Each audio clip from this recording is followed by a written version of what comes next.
Good afternoon, Tiger fans. As it's an early edition of Hardin County High School basketball coming your way here on K93. Bill Sharp along with Steve Carnell, and we are at Michaela Wilson Gymnasium right now in Steve Smith press box, preparing for tonight's doubleheader. No B-team games today, junior varsity today, just two early varsity games between the Hardin County Tigers and the Lady Bearcats of Baldwyn, Mississippi. I don't recall playing Baldwyn in the past, so it's going to be a new experience for us. Yeah, I don't know, but it seems that we're making the march through Mississippi. Finally, they come here, so that's a good thing. And I told you from the look test, this might be a tough game for us. And then, of course, we're going to be in action tomorrow. The Lady Tigers will be. For their fourth game this week, as Florence High School will be in town. And I know that Coach Kurt said they're real athletic, Coach Carpenter said that. They're real athletic. They'll run. So got two, what could be two really good games. We've had a tough run last couple of weeks and not shot the ball well, so hopefully that'll change tonight. We played better in the second half Tuesday night in Walnut, Mississippi, and maybe that got them a little bit more confidence. Well, every time you go out on the floor, you get more experience, and you either parlay that into confidence or you parlay it into depression. And we'll see tonight as they'll come out here on their home floor, and the Lady Tigers will be shooting in a friendly confine, and maybe they'll all get turned around here. And I think the biggest issue we've had thus far in the last 2 to 3 weeks has been our outside shooting. It just kind of has belted away. Yeah. And they're struggling. You can see they're trying and getting open shots. You just can't get them to fall. And I don't think Shaylee's playing tonight is what I was told when I was at lunch today. One of the parents, she's sick, so I don't even see her out there. So we won't be playing with her tonight. So that's not good. Okay, so we've got basketball action coming your way here on K93 in just a matter of seconds. We're going to take a pause here for a word from our sponsors. We'll come back with the starting lineup. Stay with us here on K93.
Bench is Caroline Craven.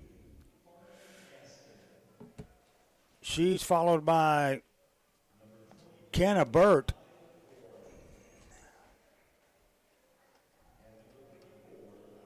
Then Carnan Gaston, Artia Warren, and Keisha McGee. The lights come down. It's dark as a pit from pole to pole here, Michaela Welch.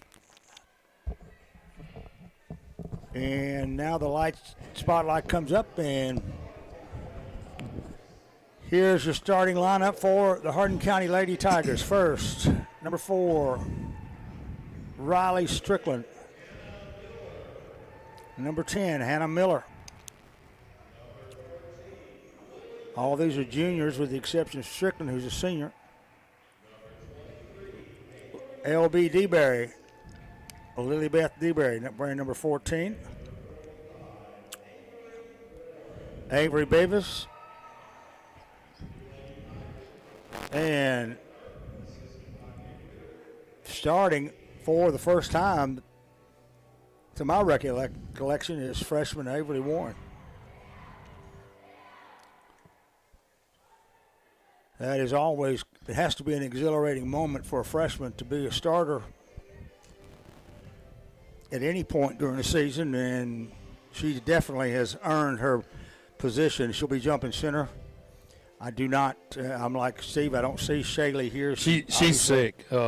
Obviously is under the weather. We want to wish her a speedy recovery.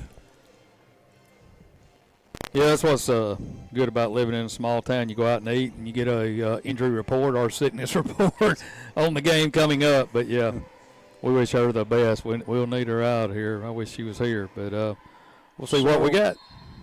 Burt will be jumping against Warren. Warren gets the tap, and is going to tap it right into the hands of the Bearcats. And they're in the forecourt. 3-pointers put up, air ball. It's going to be allowed to go out of bounds untouched. And inbounding it following that errant shot is Riley Strickland.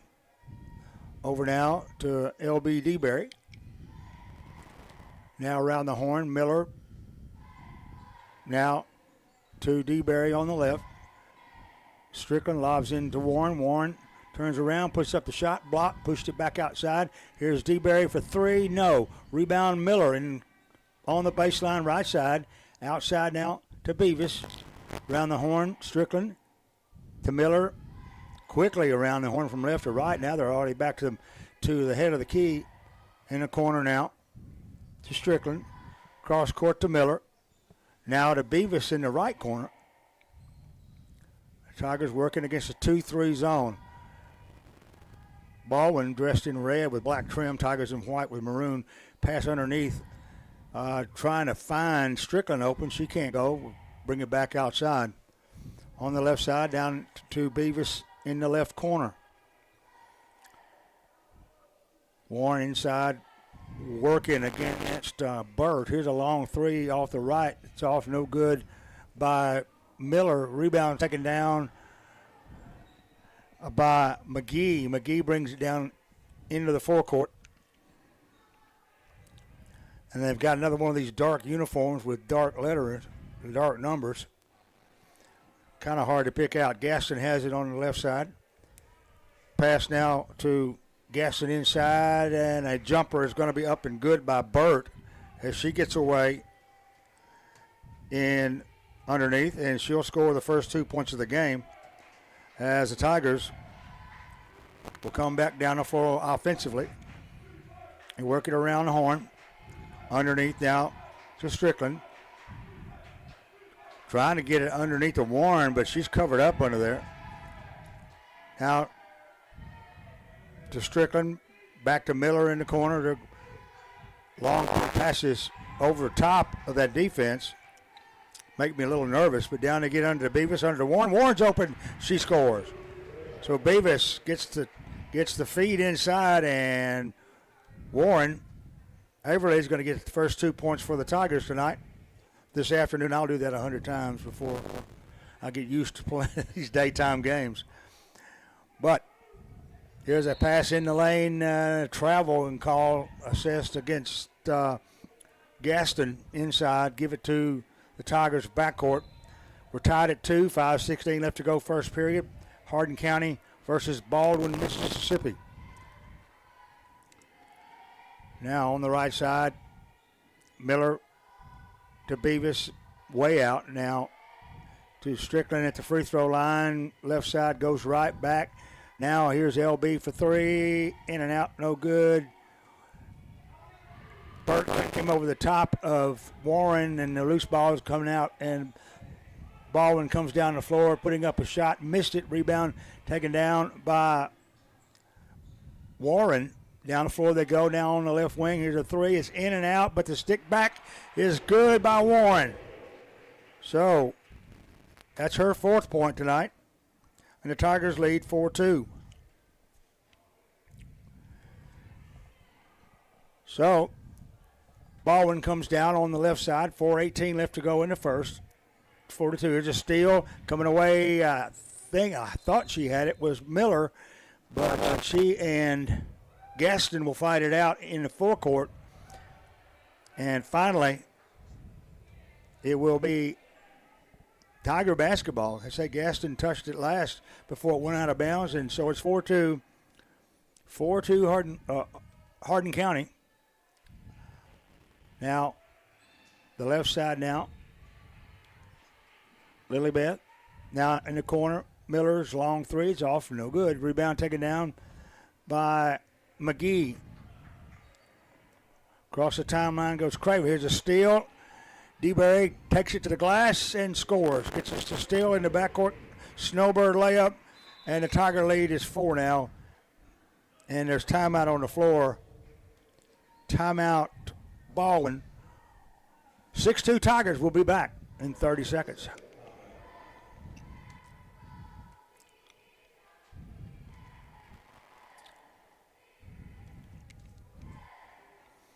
Is that Ashton? Clark. Okay.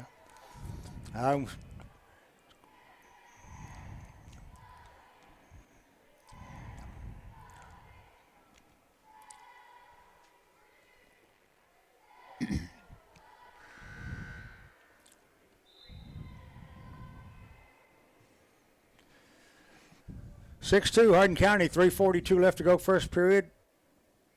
Special starting time at 4 this afternoon. Trying to get in under the playoff umbrella, I'm thinking, with the NCAA going on today.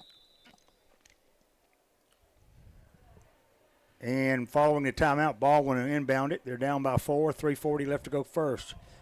Pass in underneath to Gaston, and Burt is alone for a layup. She puts it up and in. And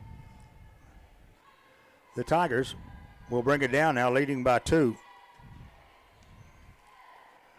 Get it to Beavis at the head of the key. Strickland comes out high, gets it on the left side, lob underneath to Warren. Warren's going to be hammered under there, but they say the ball was out of bounds.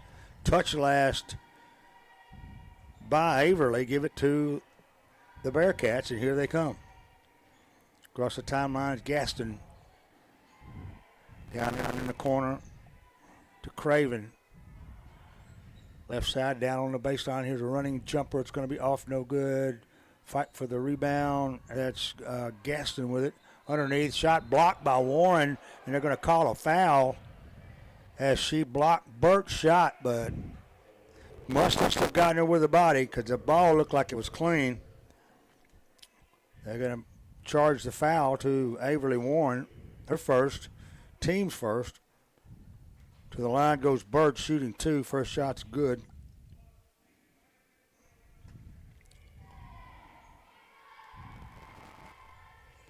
She hit them both. And we're tied at 6, 2:45 left to go here in the first period. Hardin County and Baldwyn, Mississippi here on K93.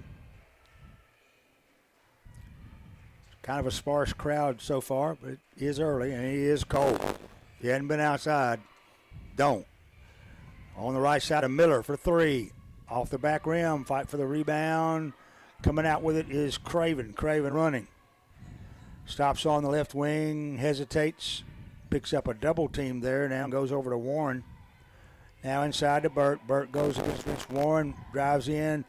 Warren stands her ground. The loose ball is on the floor in the paint, and Miller or rather Beavis is going to be there. A timeout called very quickly by Coach Brandon Kirk, and there's timeout on the floor with 2:09 remaining. First period, we're tied at 6, back in 30.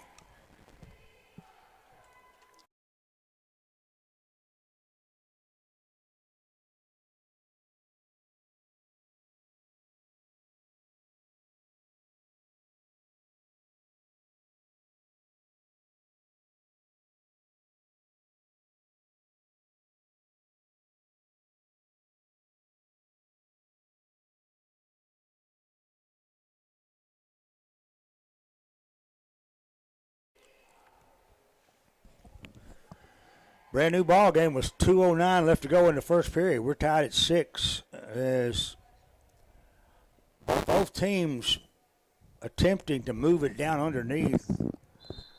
The Bearcats trying to get it under to kind of Burt, and the Tigers trying to work it underneath the Waverly or Averly Warren. And here we go, 6 all. DeBerry across the timeline, goes on the left side to Strickland. Back to DeBerry, to Miller on the right wing. Still a 2-3 defense by the Bearcats. To get it underneath, going under and dishing it off is going to be Strickland, and the bucket's going to be good. They didn't wave that away, did they? Yeah, she stepped out of bounds. Okay. I did not hear the whistle, and they didn't put it on the scoreboard. I thought perhaps Beavis was going to get 2 there, but instead they give it out to the Bearcats in the backcourt. Tigers put on pressure. Bearcats break it to get across the timeline to Craven down in the corner. Now under to Burt. Now charging it through and having a shot blocked. There's Warren. Warren gets the block as Artia Warren for the Bearcats. Goes into the lane. Tigers come down, put up a long 3 on the left side, and DeBerry good for the 3. And the Tigers jump up by 3. 9-6, full court man-to-man pressure. And coming up with the steal is Strickland. She'll pass it off underneath to Beavis. Beavis goes in, scores. Tigers now 11-6. So, the pressure really taking its toll on the Bearcats. There's timeout on the floor. Timeout Baldwyn. 54 seconds or 55 seconds left to go here in the first period. Tigers up by 5. We'll be back in 36 seconds.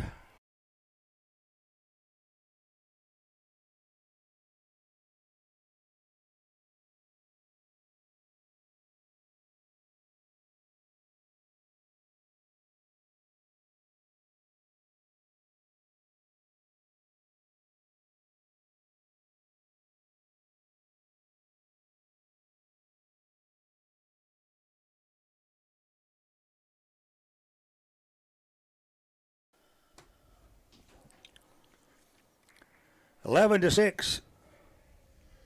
Steve just remarked, and it's true, we've had more timeouts in this quarter than we have in a season thus far. But the Bearcats will have it out. 53 seconds remaining in the first period. They trail 11 to 6. Tigers have been putting on full court pressure man to man. They get it across the timeline. There's a steal at midcourt. Coming up with it is Beavis. Over to DeBerry in the corner now. Strickland giving the 3. Instead goes to Miller on the right wing. She takes it in and out. No good.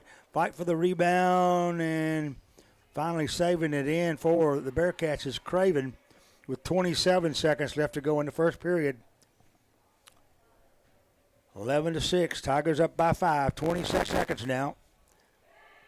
Baldwyn working it on the perimeter. Now they pass under to Burt, batted away by Warren, picked up by Strickland. 9 seconds across the timeline. Down in the corner, there's Beavis for 3 off the left. Got it, yes. And that will be the last shot of the first period as Beavis cans a 3 there, and it's 14-6. Tigers taking control. We'll take a 1-minute pause here. We'll come back for quarter number 2.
Hardin County versus Baldwyn, Mississippi, right here, Michaela Welch. Bill Sharp along with Steve Carnell as we're going into the second period now. Need to change that on the scoreboard. Across the timeline, Tigers bring it out. Having first possession, they go to DeBerry, head of the key. Now to Miller, who goes to the baseline, kicks it over now to Beavis. Now to Strickland. Strickland drives in, tries a bank shot from about 8, missed it. Followed by Warren, won't go. Strickland with that rebound. Outside to DeBerry for 3, back rim, and out of bounds. So Tigers trying to warm up to that 3-point shot that they had a miss of late. Lady Bearcats bring it down, trailing 14-6. With it is Craven. Craven goes left side, goes underneath. Warren steals a pass, picks it out of the air in the lane, gets it over now to Strickland. Strickland running. Down to Miller in the corner. Wants the 3, can't go. Outside down to DeBerry. Now to Miller for 3. Off the back rim. Rebound fall forward, knocked out of bounds. Touched last, they say, by Strickland, or rather Beavis. And it will be Bearcat basketball. Here's a steal by Beavis. Just kind of took the pass away. A loose ball dribbled into the lane, and several players tried for it. Hell ball is going to be called. That's a great play there by Beavis as Avery makes a terrific defensive play. The Tigers end up with a hell ball anyway.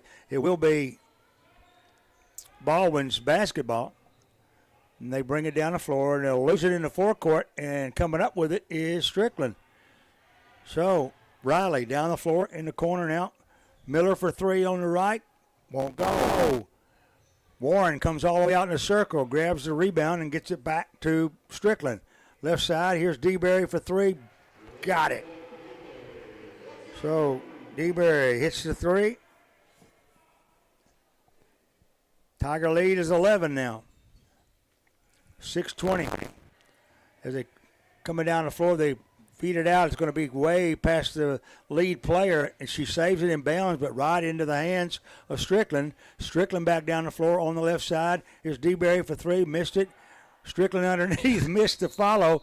She was underneath the basket and didn't realize it, and caught the bottom of the backboard, and now they're going to call a foul on Strickland there. And it will be Baldwyn basketball in the backcourt. Inbounds, they come with it. It's McGee. They will throw it side court, try to get away from the press and throw it away. Carolyn Craven could not run it down, and it's 17-6 now. Tigers up by 11. 5:56 left to go, first period into the game for the Tigers is Jaylee Jean. Coming out for a rest is Riley Strickland. And LB DeBerry in the corner now to Beavis. Back to DeBerry. Here's Miller for 3 on the right. Catches the back rim, goes high in the air. Coming down, picking up the rebound is Beavis. And they'll kick it around the corner now to Jean. Pass back outside.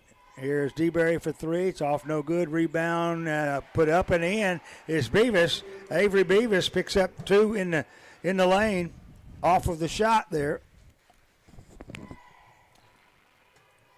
5:17 left. It's 19-6. Full court pressure is just tearing up Baldwyn. And now there's going to be a traveling call as they try to negotiate it into their offensive half of the court. And involved in that defensive play was Hannah Miller. You know, Bill, they're paying so much attention to Averly on both ends of the court. They're forgetting everybody else. They left a lot of we're getting easy rebounds and easy stick backs. So the Tigers take it out midcourt. 5 minutes, 8 seconds left to go here in the second period. And DeBerry on the left. Now to Beavis. Back to DeBerry. Now to Miller on the right. She goes down to the baseline, kicks it back outside to DeBerry. Underneath to Beavis. Beavis gets it under to Warren. Warren lays it up and in. Averly gets her 8th point on the night. Afternoon again. 21-6. Tigers up. Across the timeline, down in underneath as Burt goes up for the shot. Partially blocked by Warren. Loose ball. And finally retrieved out on the corner by the Bearcats. Driving in, putting up a shot is Wren, who's checked in for them. And her shot won't go. Rebound is going to be knocked out. Give it to the Tigers. Right now, everything going Hardin County's way. With 4:20 left to go in the second period. Across the timeline comes Riley Strickland back in the game. Now to Jean on the right side. Now to Jean back on the right underneath to Warren. Warren gets the feed inside, laid it up and in. Yeah, they got her on the move that time. Yeah, she's got a machine in there if they can just get the ball to her. Here's a inbounds pass that's going to roll over. It looked like it rolled out of bounds, but the official finally said, yes, it's out on the Tigers. Give it to the Bearcats. Now there's a timeout on the floor. 3:46 left to go here in the second period. 23-6. Tigers up. We'll take a 60-second pause. We'll be right back.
Following the timeout, and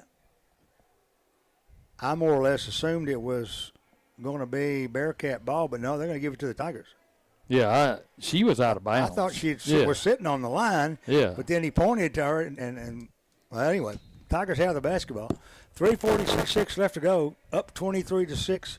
Strickland on the right side in the corner now is Jaylee Jean. She stops on the baseline and steps on the baseline. I saw that one. Boy, we love that baseline. We do. We've been there a lot today. Yep. So, inbound to Craven.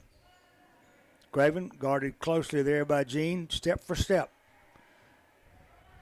They left her in the backcourt by herself. She finally gets it into the forecourt, goes down in the corner, lobs under to Burt. Burt is guarded there by Kate Helen Parrish, and she'll spin around on the right side, put up the one-hander, and score for Baldwyn. Back down the floor they go with Jean taking a three off the right side. It goes off the back rim, scoots into the left corner, and out of bounds, touched last by one of the players for Baldwyn.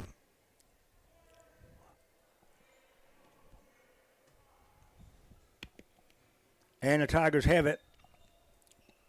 3 minutes left to go in the half. Up 23-8.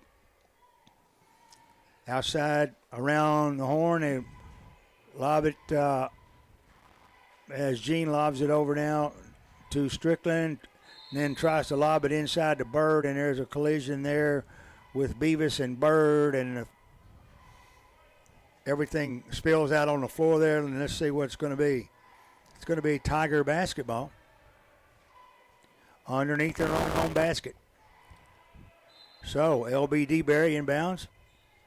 Gets it under now to Parrish. Back to LB. Shots off for three. No good.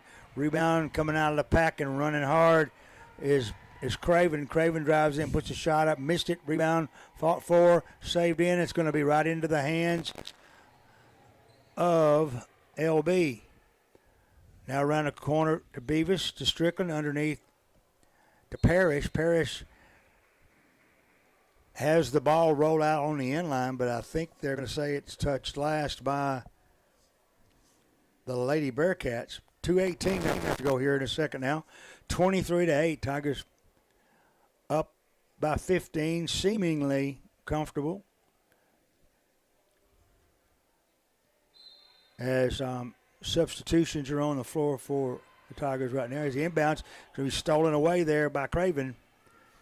Craven dribbles on the left hand into the forecourt, tries to go down the corner, and coming out, darting out of the defense and knocking it out of bounds is Beavis. It's out of bounds, though. Give it to the Bearcats. Craven takes the inbounds pass. Bad judgment there by Beavis. Passes it underneath. It's Warren outside now. Now to Wren, who goes to Burt on the baseline, tries to pass it under, batted away. Burt picks it back up. 1:49 left to go in the second period. Driving in, putting up the shot. Wren, it won't go. Rebound's going to be taken down by DeBerry, and DeBerry is fouled in the act. And it's going to be on Jade Crump, who has come in for Baldwyn. And the Lady Tigers will take it out with a 23-8 lead here. 1:43 left to go in the half. Don't forget boys action coming later this afternoon. I guess evening. Be around 5:30, I guess. And Tigers get it over to Jean on the right wing, all the way around the horn now to Strickland. Strickland to Jean. Lobbing it in to Warren, who's back in the game. She's in the lane, gets it right back out. Now to Strickland. Strickland crosses the circle, ends up with the basketball on the right wing. Now outside to Jean. Now they're going to give DeBerry the three. She missed it. Rebound Jean. Outside. 1:05 now in the second period. Tigers up 23-8. They work it in the corner now to Beavis. Now over on the left side, here's a three that's off and no good by Jean. Follow is up and good by Warren. So Averly Warren gets her 12th point. And with 43 seconds left, the Tigers lead 25-8. Driving in the lane, come the Bearcats and get it under to Burt. Burt takes it and puts it up and in. So 25-10 now with 27 seconds left in the half. With it now, DeBerry on the left side. She dribbles in, drives through the lane. She's going to go up for a layup, and a whistle and a foul. Another one on Crump. That's her second. And on the line goes Lilybeth DeBerry, shooting two. First shot is good.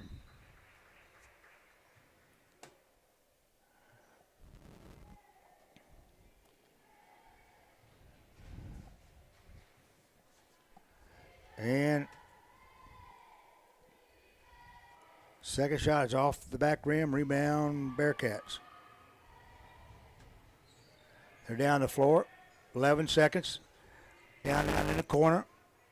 Burt trapped there. Outside now to Craven. Craven in the lane. Tries to pass it under. 1 second. Will not get a shot off. That will be as the end of the first half, as Strickland came out and would have had to heave it a full-length court to even have a shot, so she let it go. And that's going to be the end of the first half, 26-10. Tigers in control. And not what you expected. Well, it wasn't what I was expecting, but we came out and really did something we haven't done a lot of, and that's press. And when we did, really confused them, got them sped up, caused some turnovers, and, of course, playing, good inside-out part of the game. Avery has hit some big baskets. Averly, about, 12 points? She's got 12. Probably at least that many rebounds or close to it. So she's been dominant in the middle. They've really doubled her up.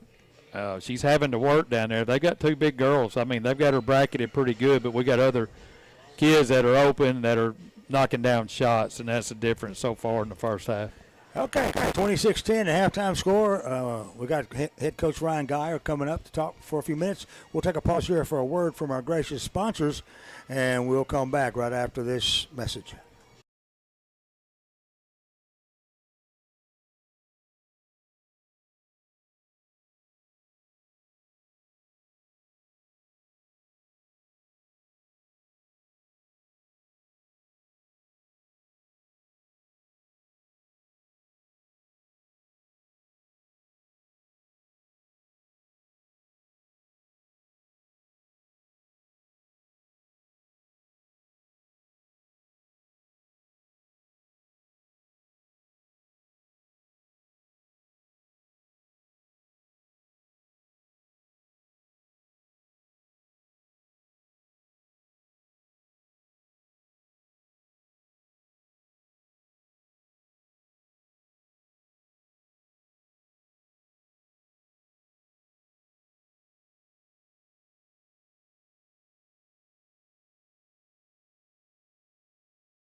Welcome back to Michaela Welch Gymnasium. I'm Steve Cornell along with Bill Sharp, bringing you Hardin County basketball this afternoon. A 4 p.m. tip on this Friday as the Lady Tigers and the Lady Bearcats are at halftime. The Lady Tigers up 26-10.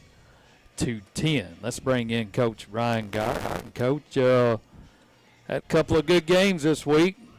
Number 3 coming up against another really good quality team tonight, but going back to Tuesday night, maybe one of the better games that you've played all year.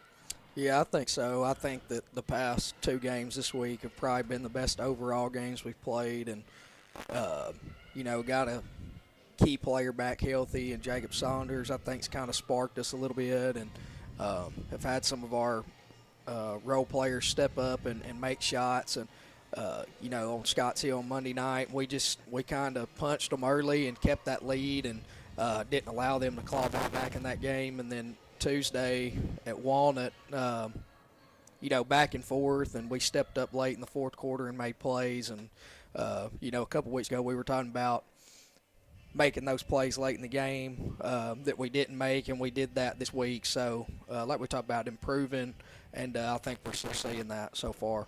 Yeah, Tuesday night they had a really good post player too. He was real active inside. He could play outside as well, aggressive.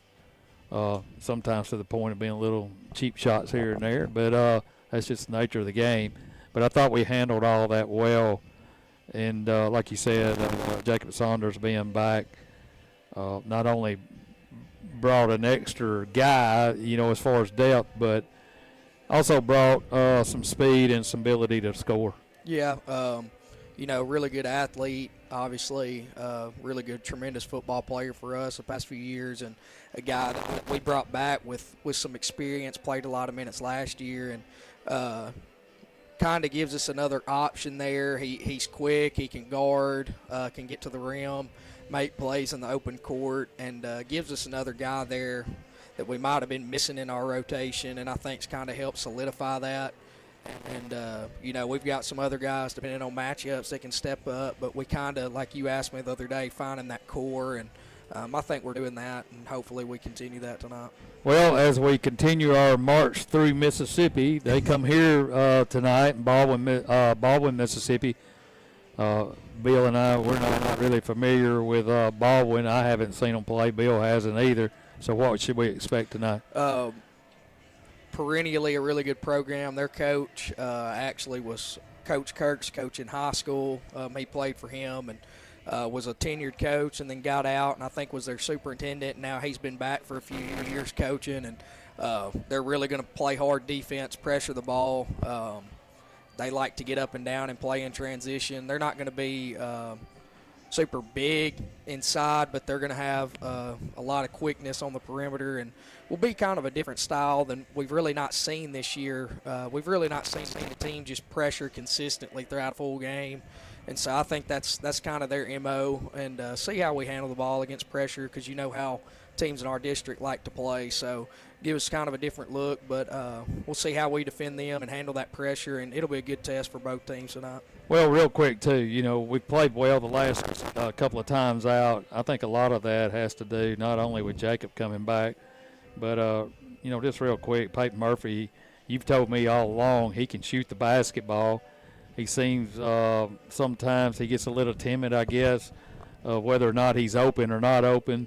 But he's found something, and he's stroked it pretty good here the last couple of weeks. Yeah, I mean, he was a kid that really didn't play any minutes for us last year at the varsity level, played a lot of JV minutes, and, is a guy that has really worked on his game, and he's a guy that's capable of making those open shots, and it's stuff that we've talked about, when you're playing off Jackson and Lamar and Jaden and Saunders, and you're going to be a guy that gets those shots, and you got to be ready to knock them down, and part of that's just confidence level going up, and you've seen it the past few games, and has shot the ball really well. But not just that, he's gotten to the rim in transition, defended better, and I think Jacob coming back kind of helped spark him to just give him that added confidence, and knowing that another senior right there to kind of help take some of that load, and I think that's taken some of the pressure off him and allowed him to play better. Obviously, we don't ask him to score 20 every night, but we'd love to get it. But he's a guy that can make those shots, and the past two nights he's got open looks and he's knocked them down. So we hope that continues tonight and throughout the rest of the year. Exactly. Well, I've had a good week so far. Hope it ends here tonight as you end your three-game set this week. Of course, the Lady Tigers will be back in action tomorrow at noon. The Tigers will be off, but we wish you the best of luck. Thanks for coming up. Appreciate it. That's Merry Christmas. Yeah, Merry Christmas to you, too. Merry Christmas. I started to say it again. We're about ready to start the third quarter here in just a few minutes. 26-10 is our score here at halftime. I want to remind you, in the morning, your Sports Saturday starts at 8 a.m. with Coach to Coach. Following that is Sports Talk at 9, and then me and Bill will be right back here at noon. Getting you ready for Hardin County Lady Tigers and Florence High. And then at 7 o'clock on K93, the kickoff between Ohio State and the Tennessee Volunteers. Let's take a quick timeout. We'll be back with a second half tip right after this.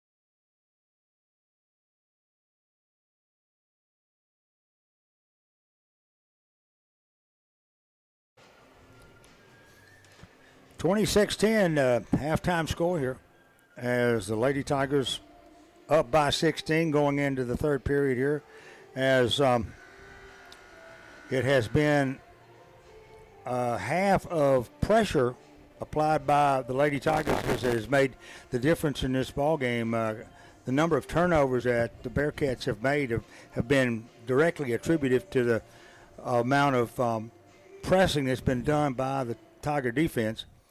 And to start the third period here, the Lady Bearcats will have the basketball all again. And we are underway. So across the timeline comes Craven against the Tiger 2-3 zone. Craven attempts the left side, takes the 15-footer, got it. That's not a good sign, but there's full court pressure being applied now by the Lady Bearcats. They get it over to Strickland. Strickland finds Warren all alone in the lane. She lays it up and in. That is not how you run a full court pressure, leaving the post player wide open underneath the basket. But 28-12 now is the score, and they're going to throw it away as Craven tries to get it to Gaston on the left wing and throws it out of bounds. So give it to the Tigers backcourt, leading by 16. Over to DeBerry. Now to Strickland. Strickland has it in the Tiger offensive half of the floor. Goes left side now under to Beavis. She lobs it underneath to Warren. Warren goes up for the shot, hits it, but they're going to wave it off and call a foul on the floor. That's a good look, too. They got it into her. A good spin move to the glass. It's on kind of Burt. And inbounds now to Beavis. Strickland in the lane. Outside for three is DeBerry. Burt with the rebound as it comes off the back rim as she tries a three there off the left side. Here come the Bearcats. It took for a second there like Craven might have walked, but she got away with it. And there's a pass inside now to Warren. Warren fades or dribbles to the right. It's going to pass it out on the right wing to Gaston, and it's out of bounds. Touched last by the Tigers. 28-12 now. 6:28 left in the third period. Driving in is Burt. Burt's going to muscle in and try to get inside to Warren. And Warren hadn't paid any attention to this, but she's wearing a different number tonight. She's wearing 45. They called it a little controversial and technical on the game the other night. Burt goes to the free throw line, puts the shot up, it's no good. Second shot's going to go. So she'll get 1 out of 2 there. And it's 28-13. Tigers left wing to Strickland, or on the left side of the backcourt. Strickland now over to Miller, to DeBerry, back to Miller in the corner right side. Wanted a three, but they covered it up a little too quickly. Back outside is DeBerry. Looking for Averly at the free throw line. Now they pass it across to Miller. Strickland in the corner now to Beavis. Beavis back outside. DeBerry. Pass in. Strickland underneath. Warren gets under. Shots under the rim. It came off hard. Strickland had it for a moment. Stripped away there. And here come the Bearcats down the floor. And in for the layup is Gaston. And 5:26 left here in the third period. Tigers working it on the perimeter of the offensive end now. Here's Miller for three from outside. That's NBA distance there for Miller. And it's 31-15. Tigers back up by 16 again. Craven brings it across the timeline, gets it back and forth to Warren, and now in the paint underneath the Burt. Burt goes in for the bank shot. She's got it. So Burt now with 6 points. And here come the Tigers, now leading by 14. That's Beaver or Strickland on the left wing, back outside now to DeBerry. Corner to Beavis. Avery goes down now to Strickland underneath and tries to lob it right underneath the basket to Warren. She has it stripped away. Touched last by the Bearcats. Tigers will have it underneath their own basket with 4:18 left to go here in the third period.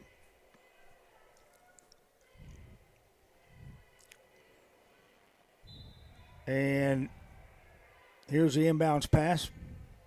It goes to Gene, who's checked in for the Tigers, to Strickland in the lane. Kick out momentarily to Miller, now to Strickland on the baseline. She stops, slides underneath now to Warren. Warren sticks it up and in. That's her 16th point for Averly tonight. And I think that's a high for her in her high school career. Here's a pass in and a collision down at the low post, and a whistle and a foul is going to be called. Is that going to be on Warren? Yeah. Okay. So that's 2 on her. And here's a steal on the inbounds pass. Coming up with it is Strickland. Strickland has it stolen back at midcourt, and then Warren's going to steal it back again. And there's a jump ball called at midcourt. It will be favoring the Tigers on the era with 3:39 left to go here. 33-17. I'm watching this clock. It seems to be running when they're out of bounds sometimes. Here's a shot by DeBerry. It's off no good for 3. Rebound, Strickland. She'll cross the lane. Hot pass under there to Beavis, and a whistle and a foul call once again on the Bearcats. And that's going to be on Gaston. And that's her first. And the Tigers will inbound it. Not a shooting foul. Only 2 fouls apiece, that is, for this quarter. Now they get it over to Miller, left side. Now in the deep corner, right side to Jean. Now into Warren. Warren turns and banks her home. I think the sky's the limit for her today. 35-17, just under 3 minutes to go in the third. Tigers extend the lead to 18, biggest of the night. Pass in and under. Warren rejects the pass underneath as Kasia Ernest. Now here's another steal. Coming up with it is Jean. Outlet pass under to DeBerry. She lays it up, swirls it home. So LB gets her 10th point on the night. 37-17 now. Here's a pass inside, and it looks like maybe Miller is going to get called for a reach-in foul, and indeed that's what they will assess. And it's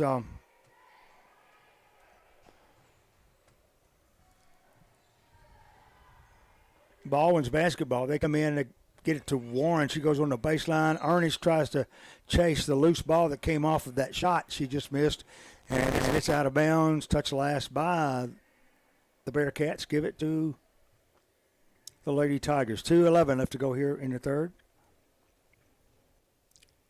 And slowly across the timeline comes DeBerry.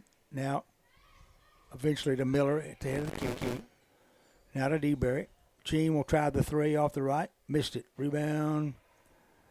Bearcats. That's going to be Ernest on the rebound. Gets it over now to Gaston. Or Wren, rather. Wren tries to force one in the lane. It's batted away by Miller. Loose ball at midcourt. Finally, Burt comes up with it. Throws it in the corner to Ernest on the left side. 1:30 left to go here. And there's a traveling call on Ernest in the corner. And out comes Burt. In comes Merritt. Tigers now with Jean, Miller, DeBerry, also Warren, and Strickland on the floor. Strickland into the forecourt. Right side, DeBerry for three. Yes. Smothered that one. She's got 13 now, and it's 40-17. 112 passing the lane through the hands of Ernest, and Warren will pick up the loose ball. Outlet pass to DeBerry. DeBerry in the forecourt. Finally stops on the right wing. On the left side is Strickland for three. So Riley Strickland gets her 5th point on the night.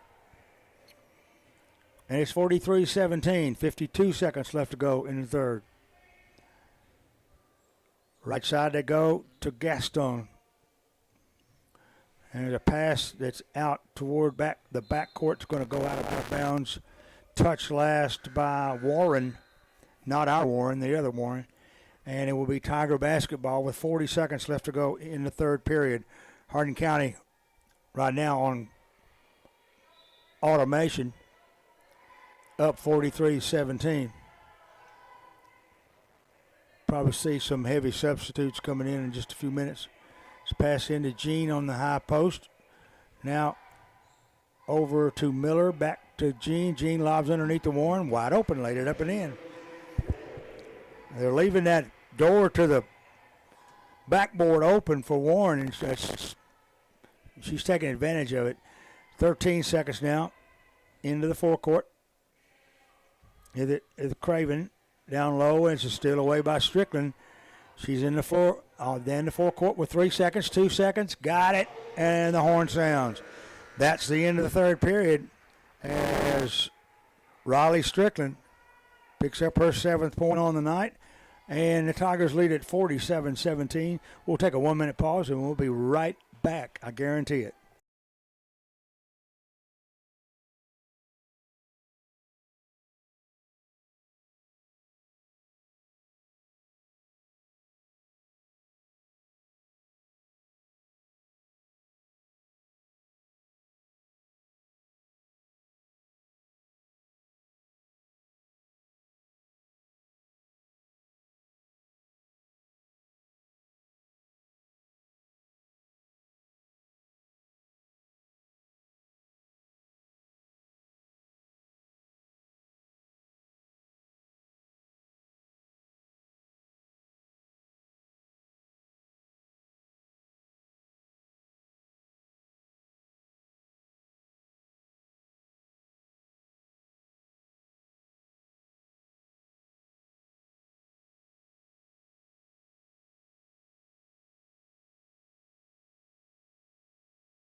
(47-17).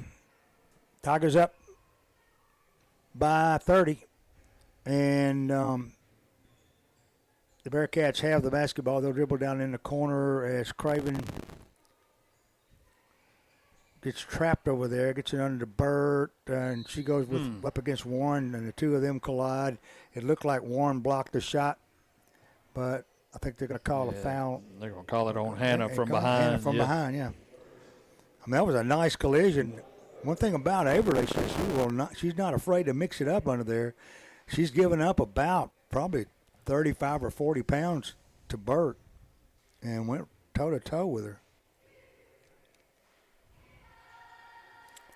And Burt misses both of them. Rebound's going to be taken down by Warren. Over now to Strickland. Strickland to Miller. Wide open for a three. Missed it. Rebound, Beavis.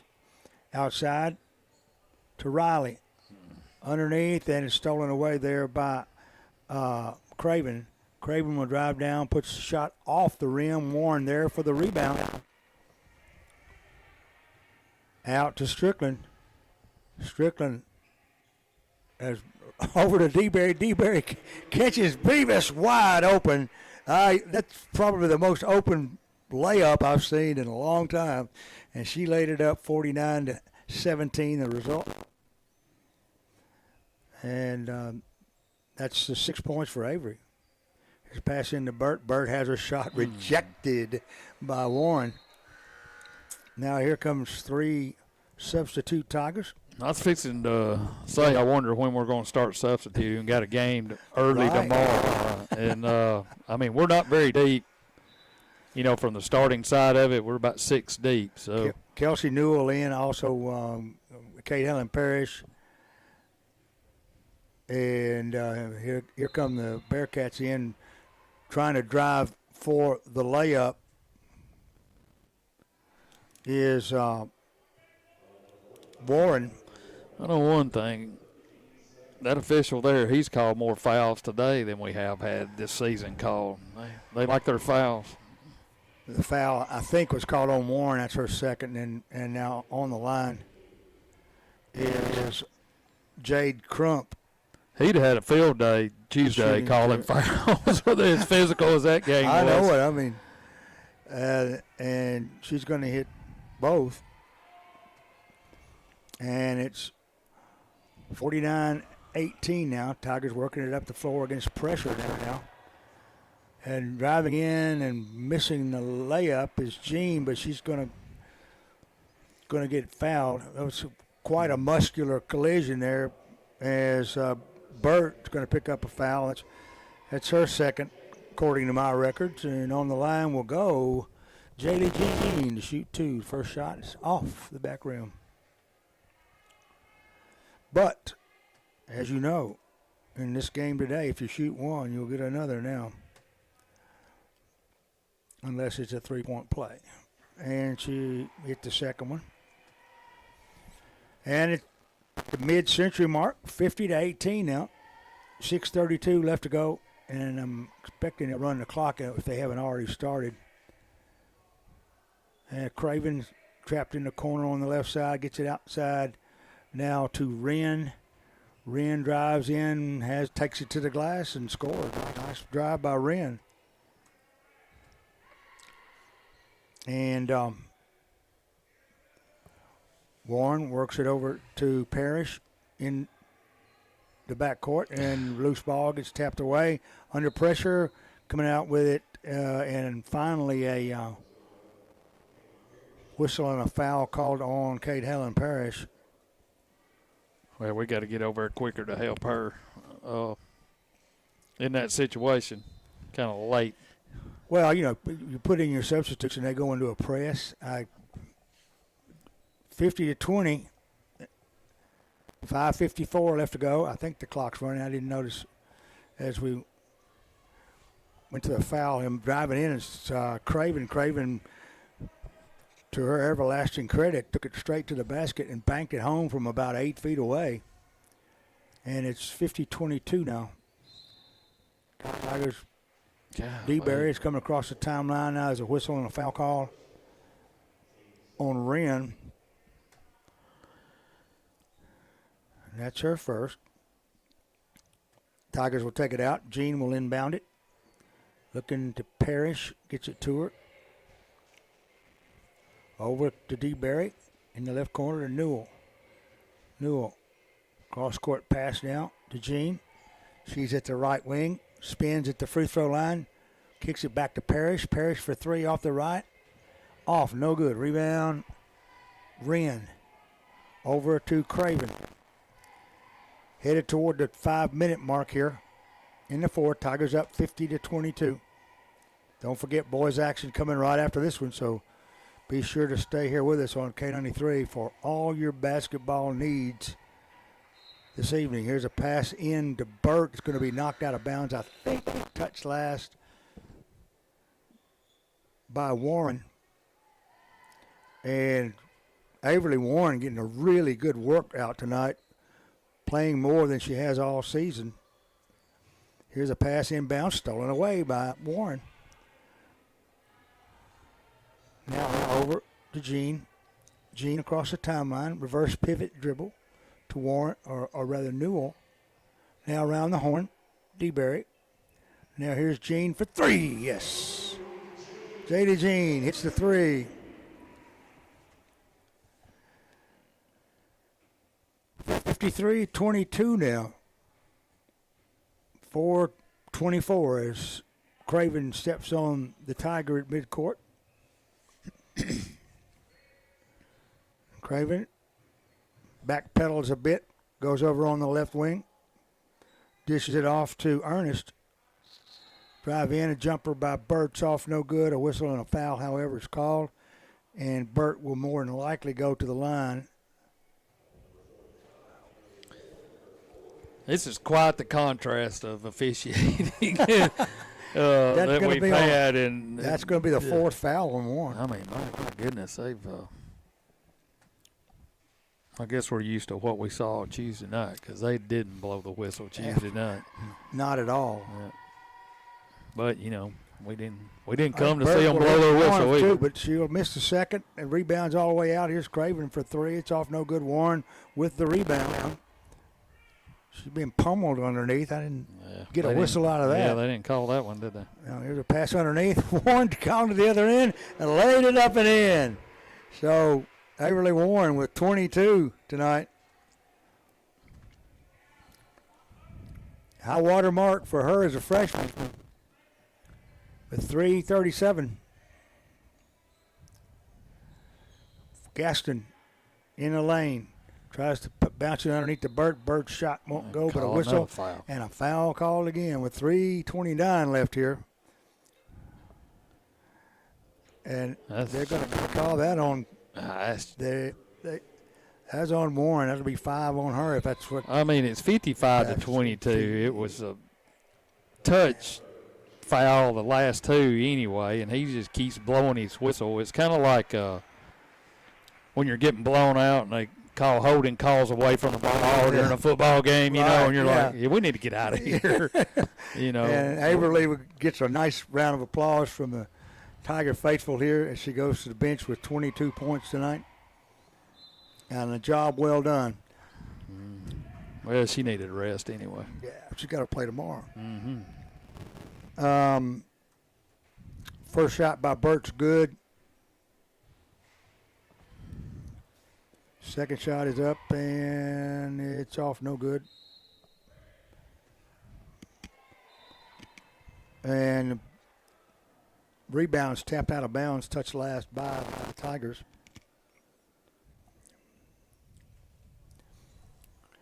(55-23), the score. Inbound. They get it over to Ernest. Now to Craven. Craven in the lane. 6-foot jumper. Won't go. Rebound. Put up and in. And I think this is going to be the basket counts. And I cannot see her number. I think that's Warren. So I'm going to give it to her. She missed the free throw. But here's a long three off the rebound. It's off no good. Now back again out in the corner, and the Bearcats back it out to Craven at midcourt.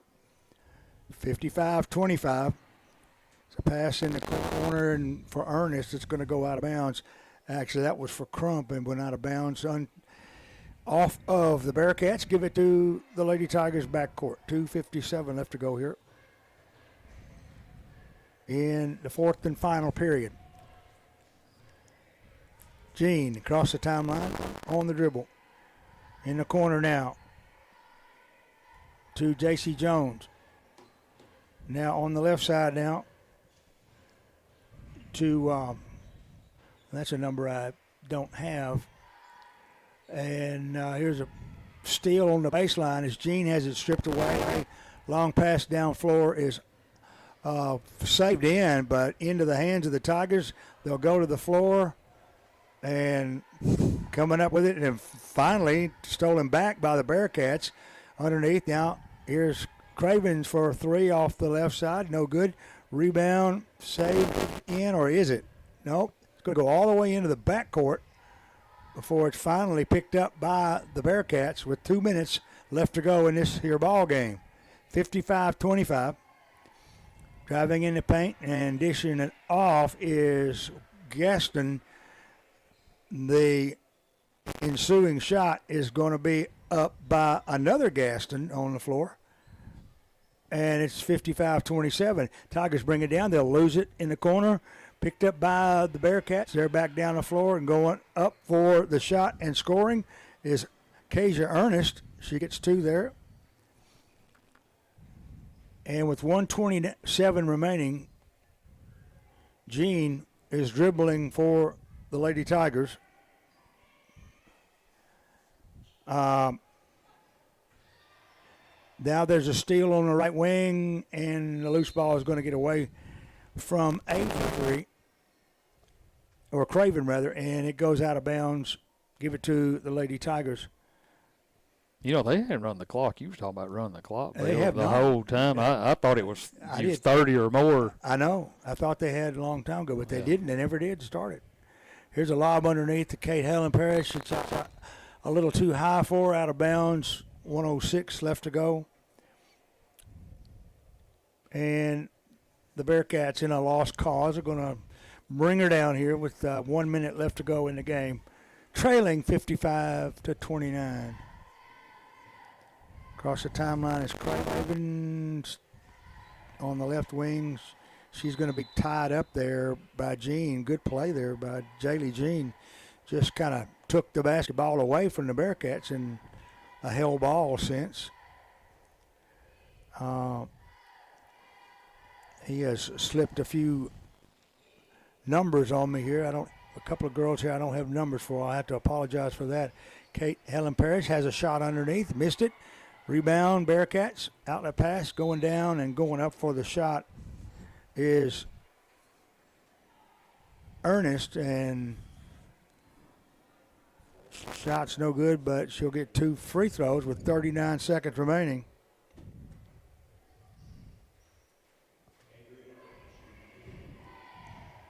First shot's off, no good. Into the game comes Strickland. Out comes Kate Helen.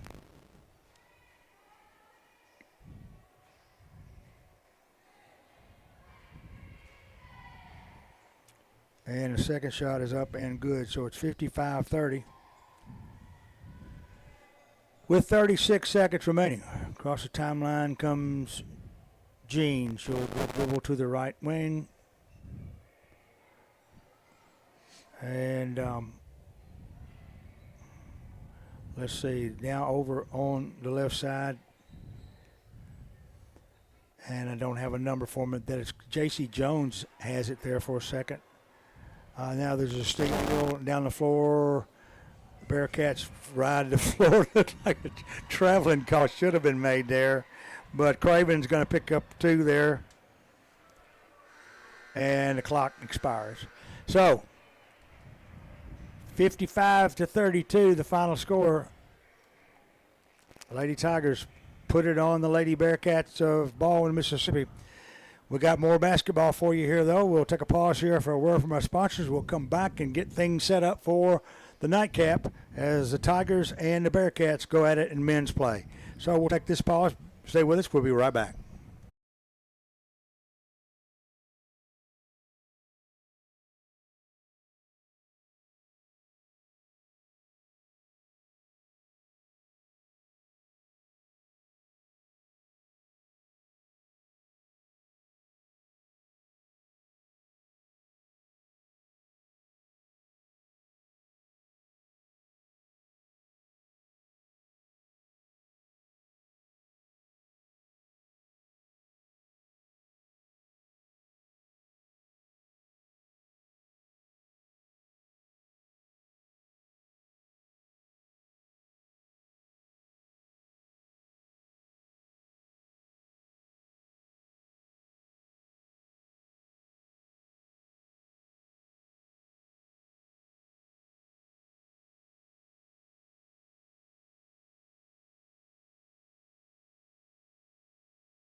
All right, welcome back to Michaela Welch Gymnasium. I'm Steve Cornell along with Bill Sharp, bringing you Hardin County basketball. The Lady Tigers just defeated the Lady Bearcats of Baldwyn, Mississippi, 55-22. Big night by Averly Warren, as I think she had 22, fouled out with just a couple of minutes to go in the game. But a big night for the Lady Tigers. And now they'll turn their attention to Florence High School. They'll be in tomorrow for a noon tip. It'll be the ladies only. You can catch it all right here on 93.5 FM, WKWXFM.com, and the WKWX app. Noon tip tomorrow. Your Lady Tigers and Florence High School out of Florence, Alabama. Coming up, it'll be the Bearcats and the Tigers hooking up here at Michaela Welch for game number 2, and we'll bring you all the action, how the starting lineups coming up here in just a few minutes. You're listening to Hardin County Basketball right here on 93.5 FM. We'll be back right after this.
All right, back here at Michaela Welch Gymnasium, Bill Sharp along with Steve Carnell.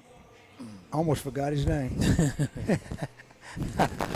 I can leave if you need me You can to. believe it. Lady Tigers win the opener 55-32, and the Tigers set to go into action here in just a few minutes. I did not get a chance to hear much of what Coach Geyer said at halftime, so maybe you can review it for us. And he said they're good. It's going to be fast-paced. They're not as big as what we've seen, but it'll be a fast-paced game. They like to get up and down the floor. Their coach, coached there for a long time, had a long history of winning there, left, became an administrator, and now he's been back the last couple of years, and the winning has come back too. So I'm sure they'll be well coached. They'll try to run. It'll be a lot like, according to Coach Geyer, what we're going to see in our district. So it'll be a good test for us. Okay, just looking at the scoring for the girls. I'll just go down. Well, I don't think I'm going to have time to do both teams, but I'll go down the Tiger scoring. As we said earlier, Averly Warren had 22 tonight, a red letter night for her. LB DeBerry had 13. Riley Strickland had 7. Hannah Miller had 3. Avery Beavis had 6. J.D. Jean had 4. And that about adds it up for the Tigers. But a really good night offensively, and can't sneeze at 32 points on defense. No, it was a good night. We shot the ball well. Shaylee wasn't here. That would have been some more help for us. Hope she gets feeling better by tomorrow. They're going to need her. But like I said, our first 5 that played tonight, they really had a good night offensively and defensively. So. Outstanding is anytime you can put a W on the wall here at Michaela Welch, it's a good night. And the men right now with the task of following through on that will, for somebody, I don't know exactly what they're waiting for. We got a problem with the clock. It looks like we're stuck at 5.2. There were several extension cords laying on the floor that I'm not used to seeing down there tonight. And now there's a waiting on Todd too. There was a problem with the scorebook, I think. Well, that, and we were waiting on our announcer, sir, Mr. Todd Buzinski. He was he had to go get a copy of some kind, I think, so that he could make the announcements tonight. So, anyway, Master of Ceremonies, Todd Buzinski. Yeah, spinner of tunes in between quarters. An institution here at Baldwyn County High School. And I wanted to say a shout out to Dr. Jim Thomas, who had mentioned the other day how much he enjoys listening to our broadcasts, and we, as much as he's done for the community, we sure want to appreciate him and Suzanne as well. Thanks to all y'all for what you do. Well, since you mentioned his name, Bill, that'll cost him $50. I'll send the invoice in the mail. You can take it to him. Either way. So Trey Craven will be starting. Also, Jalen Ewing, Jarrell Robinson,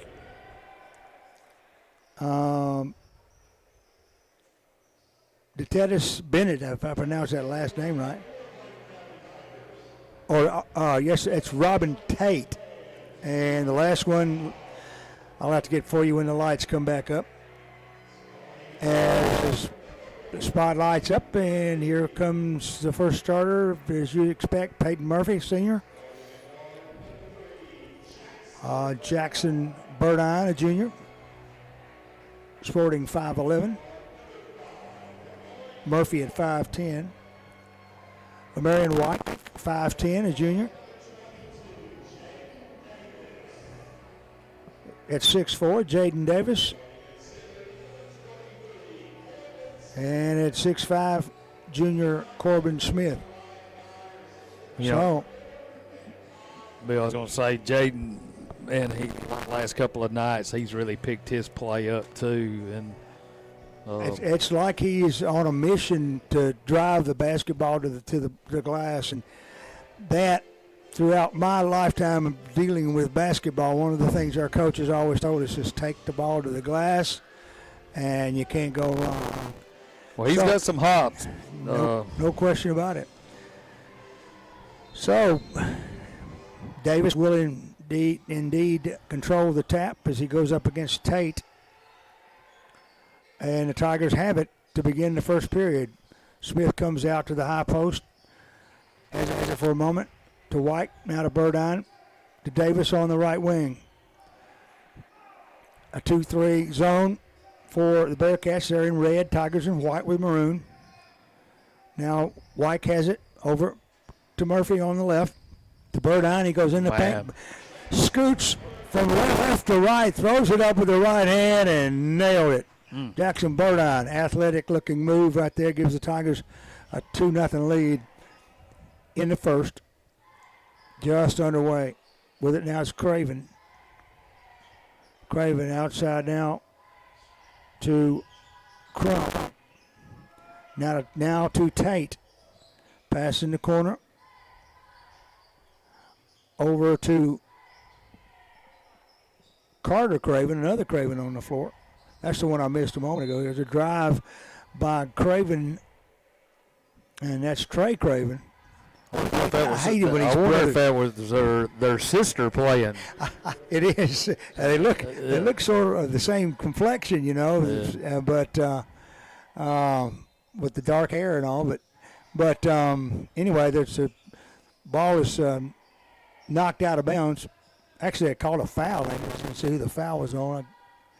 I think it's going to be on Corbin. And now with it is the Bearcats, or are the Bearcats.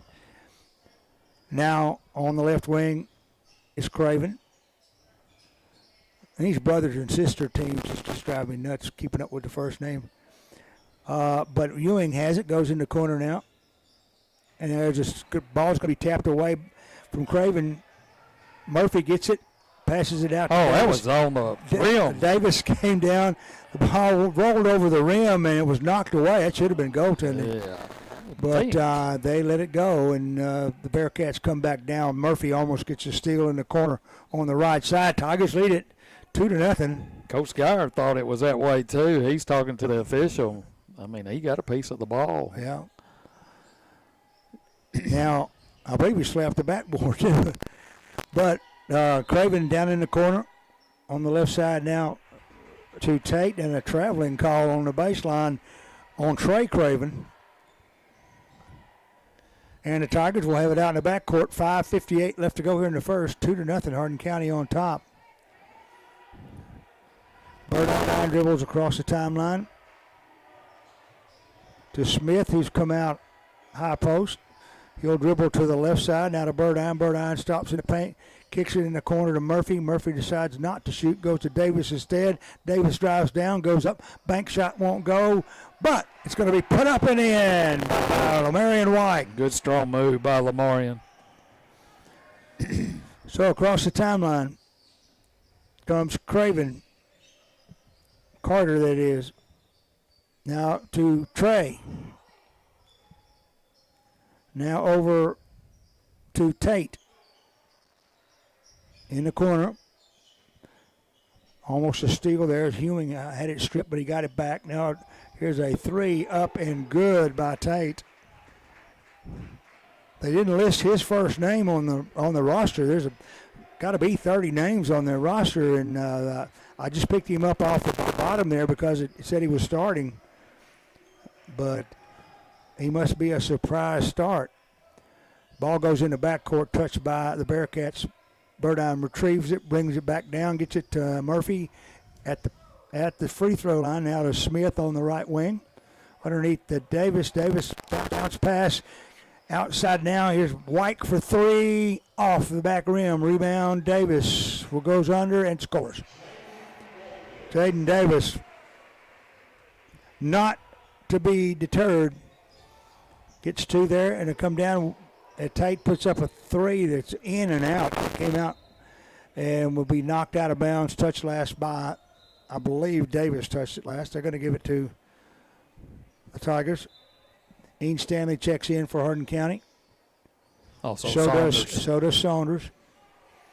Here's the inbounds pass to Craven. Driving layup off the pass there by Ewing, but swatted away. Stanley comes up with the loose ball, brings it down the floor, stops, guns a three, missed it. Rebound. Burdine has a free one. Instead goes to Saunders on the left side. His 8-foot jumper won't get it. Rebound's going to be taken down by the Bearcats. Craven across the timeline. In the paint, goes under, puts the shot up, got it.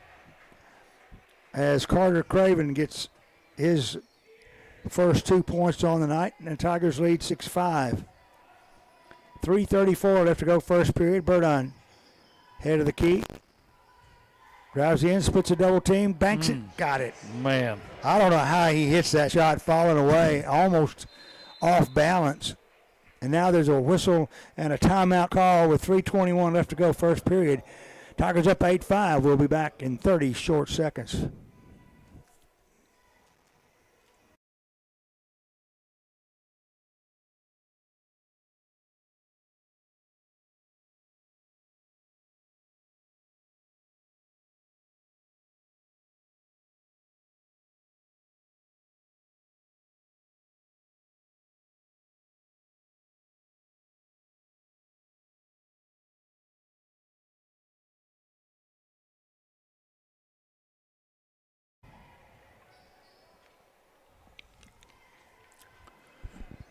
Eight-5 Tigers with 3:21 left to go first period.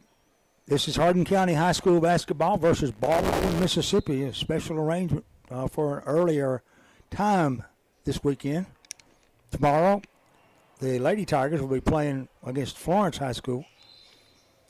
Now there's a traveling call right off the bat as Baldwyn comes down the floor, and Ewing is going to be called for taking steps. Give it to the Tigers. Burdine over to White. Back to Burdine. He crosses the mid-court stripe. Goes over now to Davis. Now to Burdine. Now to Davis giving the open three. Yes. Man, that rim just swallowed that one up. And Davis gets a three here. Driving down and going up for the shot is Craven. Ball got swatted away underneath. I don't know if it was Stanley or Davis who got, but they're going to call a foul on Davis. This is first. And to the line goes Craven. Shooting two. First shot's up. It's good. And several substitutions coming in for Ashton Grice checks in for Baldwyn. And Carter Craven is good for 2 free throws. And it's 11-7, Tigers by 4. Saunders across the timeline. Kicks it in the corner to White. Lamarian on the dribble and gets it over to Davis out front. To Burdine. Head of the key. In trouble there. Double team. Has it stripped away. Finally gets it over to White. White drives and scores. What a shot by Lamarian White. As he was tripped and about to go down to the floor, managed to maintain his balance and get the points too. Nice shot there by White. He's got 4 tonight. Craven comes down, has the ball stripped away by Davis. Davis is going to go all the way the length of the floor, lay it up. Missed the layup, however, and it's rebounded there by Montgomery. I think, no, check that. That's, don't have a number for, I don't have a name for him.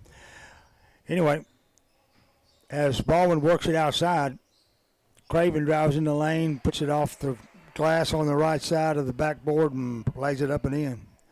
So it's 13-9.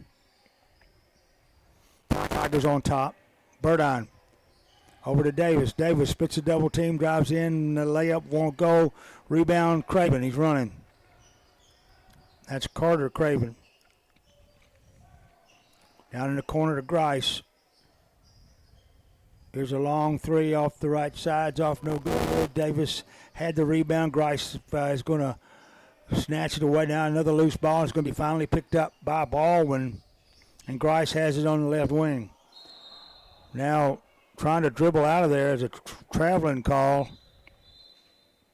And this is one of those numbers I could not get on my playbook, so I'm going to have to look that up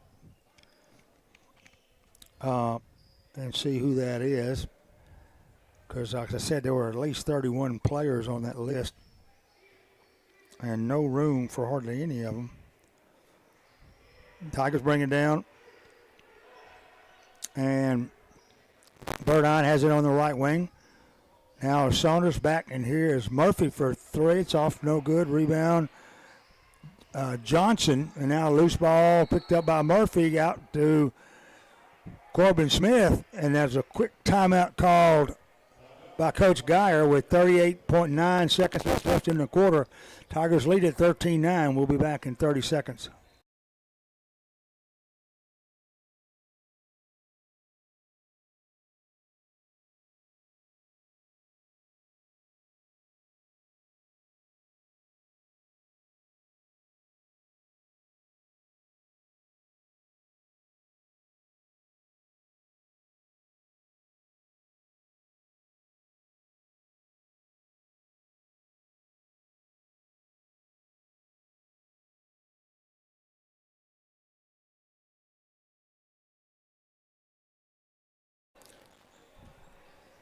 All right, the missing player is Ethan Johnson for Baldwyn, and the Tigers have the basketball in the backcourt, in the forecourt, that is, underneath their own basket. They'll pass it in to Davis. He'll have it knocked away there by Colton Hayes, who's into the game for Baldwyn. And the Tigers lob it in now to Baldwyn, who will step on the nose of the Tiger at 31 seconds left to go in the quarter. Tigers up by 4. Baldwyn backs away, eating them from clock. Has it stripped away and lost out of bounds by Hayes. Hayes made a terrific defensive play, but mishandled the basketball as he tried to gain possession of it, and it will be Tiger ball side court. Inbound to Jaden Davis. Davis pressed hard there by Craven. Into the forecourt, 14 seconds. Baldwyn back out now to Saunders with 9. Now to Davis on the left wing with 6. He's going to get it over to Baldwyn. Baldwyn with 3. Puts up the shot at the buzzer. It's off, no good. And the follow is going to be off as well. Davis had a chance to get it before the end of the quarter, but ran out of time. 13-9, the first quarter score. We'll take a pause for 1 minute, and we'll be right back with quarter number 2.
Jumping off here on to the second period of play. Hardin County leading 13-9.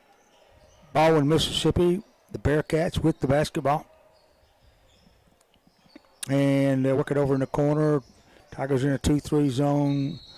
It looks like Ewing's going to get hemmed up on the baseline there. A jump ball is going to be called as Smith managed to tie Ewing up, and they're going to give the ball to the Tigers. Good play, Corbin.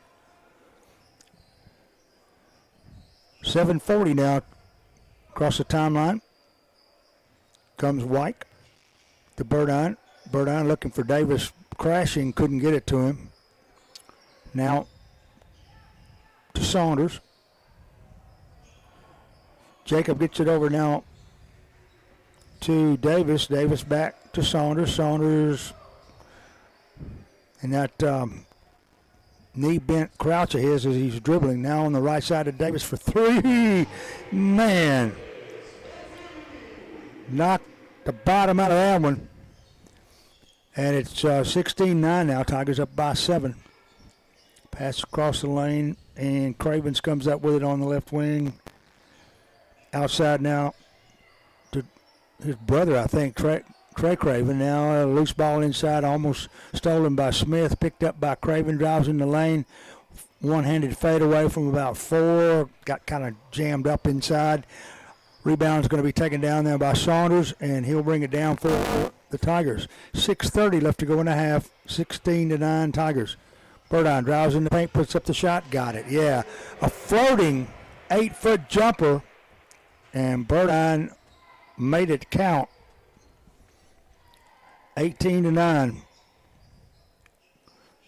Tigers in a distinct 2-3 zone, and driving in for the shot is Trey Craven. He banked it home. Let's see if they'll give him a shot. Yes, they will. And that's going to be on Burdine. No, Corbin. Corbin, okay. Yeah, he was standing there waiting on him. This three, he just kind of went around him.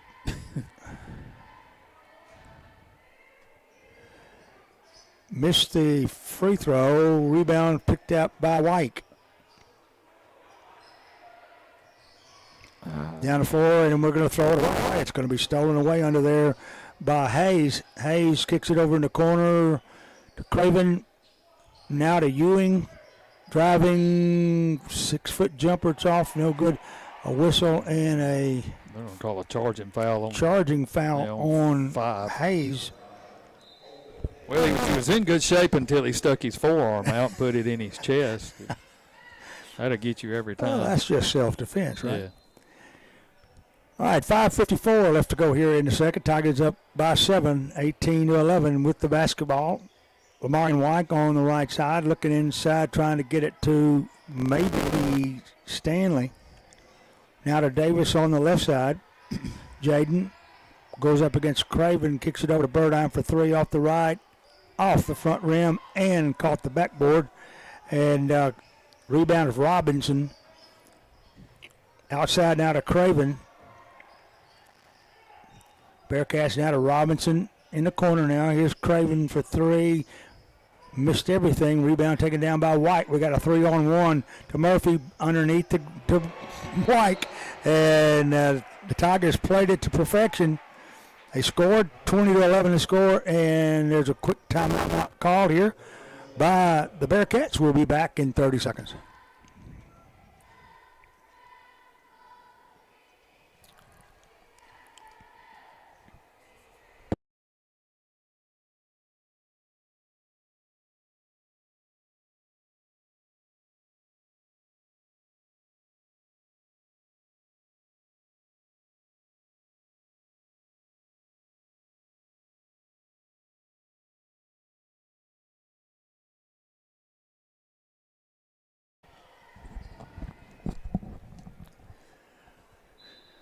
Hardin County leading the Baldwyn, Mississippi Bearcats. Here, Michaela Welch. 5:06 left to go here in the first half. On the right wing is Craven. Now on the left side to Tate. Back outside now to Carter Craven. Back to Tate. Now with it and driving in for a hard shot off the glass is Craven. It won't go. Rebound batted out and away. Picked up by Burdine. Down the Tigers come. They go now around the horn. Davis has it down baseline now to Shelby, or Murphy rather. Now and a pass in the corner back to Davis is going to be knocked out of bounds by Craven. Give it to Hardin County in the corner. Burdine to Murphy on the inbounds. Now to Davis on the left side. Wyke had it momentarily to Davis. Now to Burdine. He floats, spins, fires from 6, missed it.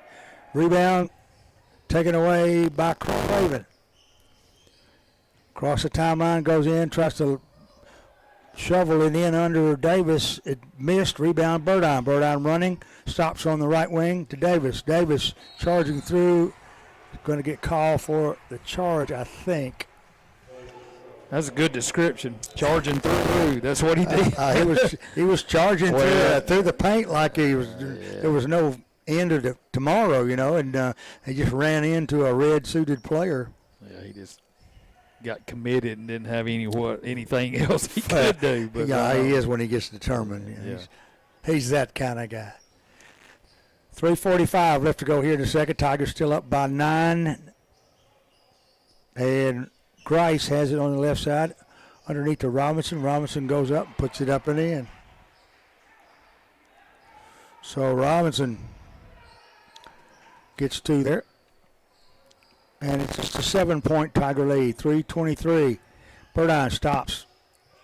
Mid-post on the right side to Murphy, back outside now as Lombarian drives in the paint, puts up the shot. A little too hard. Should have been a foul call there somewhere, but they didn't. The rebound's going to be taken down. And here come the Bearcats underneath. They go to Tate. Tate, shot won't go. Now out to Robinson for 3 off the left wing. Man, he knocked the bottom out of that one. So, cut the lead to 4 now with 2:46 left to go in a half. But the Tigers' scoring has slowed quite a bit. Saunders. Here the key. Now to Burdine who crosses. Now to Murphy for 3. Yes. Payton put an end to that drought. And it's back to a 7-point game. Now there's a whistle and a timeout called. Is that right? Yes, they called timeout. With 2:24 remaining here in the second period, Tigers up 23-16. We'll be back in 30.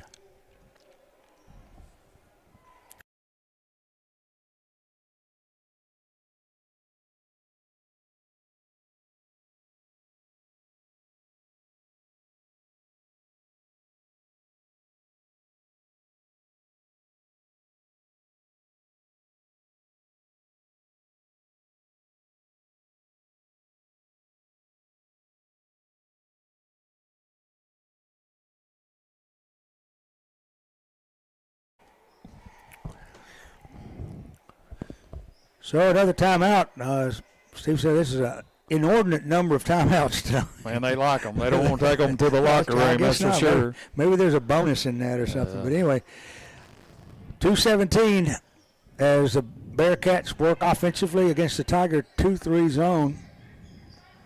Outside now is Grice. Grice looking for Craven down underneath now to Ewing. Ewing's jumper's off, no good. Got batted away by Saunders there, finally picked up by Tate.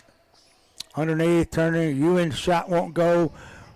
I thought that it looked like Zamarian had that in his hands, and Tate comes running out of the pile with it. So they've got it now on the left side, working against the Tiger defense. Down in the corner to Craven. Now to Ewing. Ewing turnaround jumpers up and good. Yeah, it looks like they really want to start pounding it down inside. So 23-18 now. Tigers come down. Murphy goes under. It's going to slide in for a layup that catches the side rim, comes off, but a whistle and a foul is going to be called on Ewing. His first and team second in the quarter. And it will be up to one Peyton Murphy to slip a couple of numerals on the board here. Turn this 5-point lead into a 7. First shot. Missed it. I'm not taking credit for that one. Second one. Yeah, I'll take credit for that one. So it's 24-18 now. As Murphy ends up with his 4th point on the night. As the Bearcats work it. 1:14 left to go in the second period. Down underneath, they try to go to Ewing, kicked outside now. Here's a three-pointer off the right side, no good by Tate. And then coming out is White with the rebound. He's going to dribble it up, get it to Murphy at midcourt. Back to White. White goes under. It's going to catch Saunders. Open underneath. He lays it up and in. White makes a great move. Saunders ends up getting the two-pointer, but he had to work through it as well. So nice teamwork there. For 42 seconds left to go here. 26-18. Tigers up. Craven. Right side to Tate. Now, with it is Ewing. 27 seconds. Travis Craven had it tipped away by White. Craven gets the loose ball, takes it under, slides left or right, put it up and in. So that was a smooth move there by Craven. Tigers bring it down as Stanley goes into the paint, and he knocks down two pins.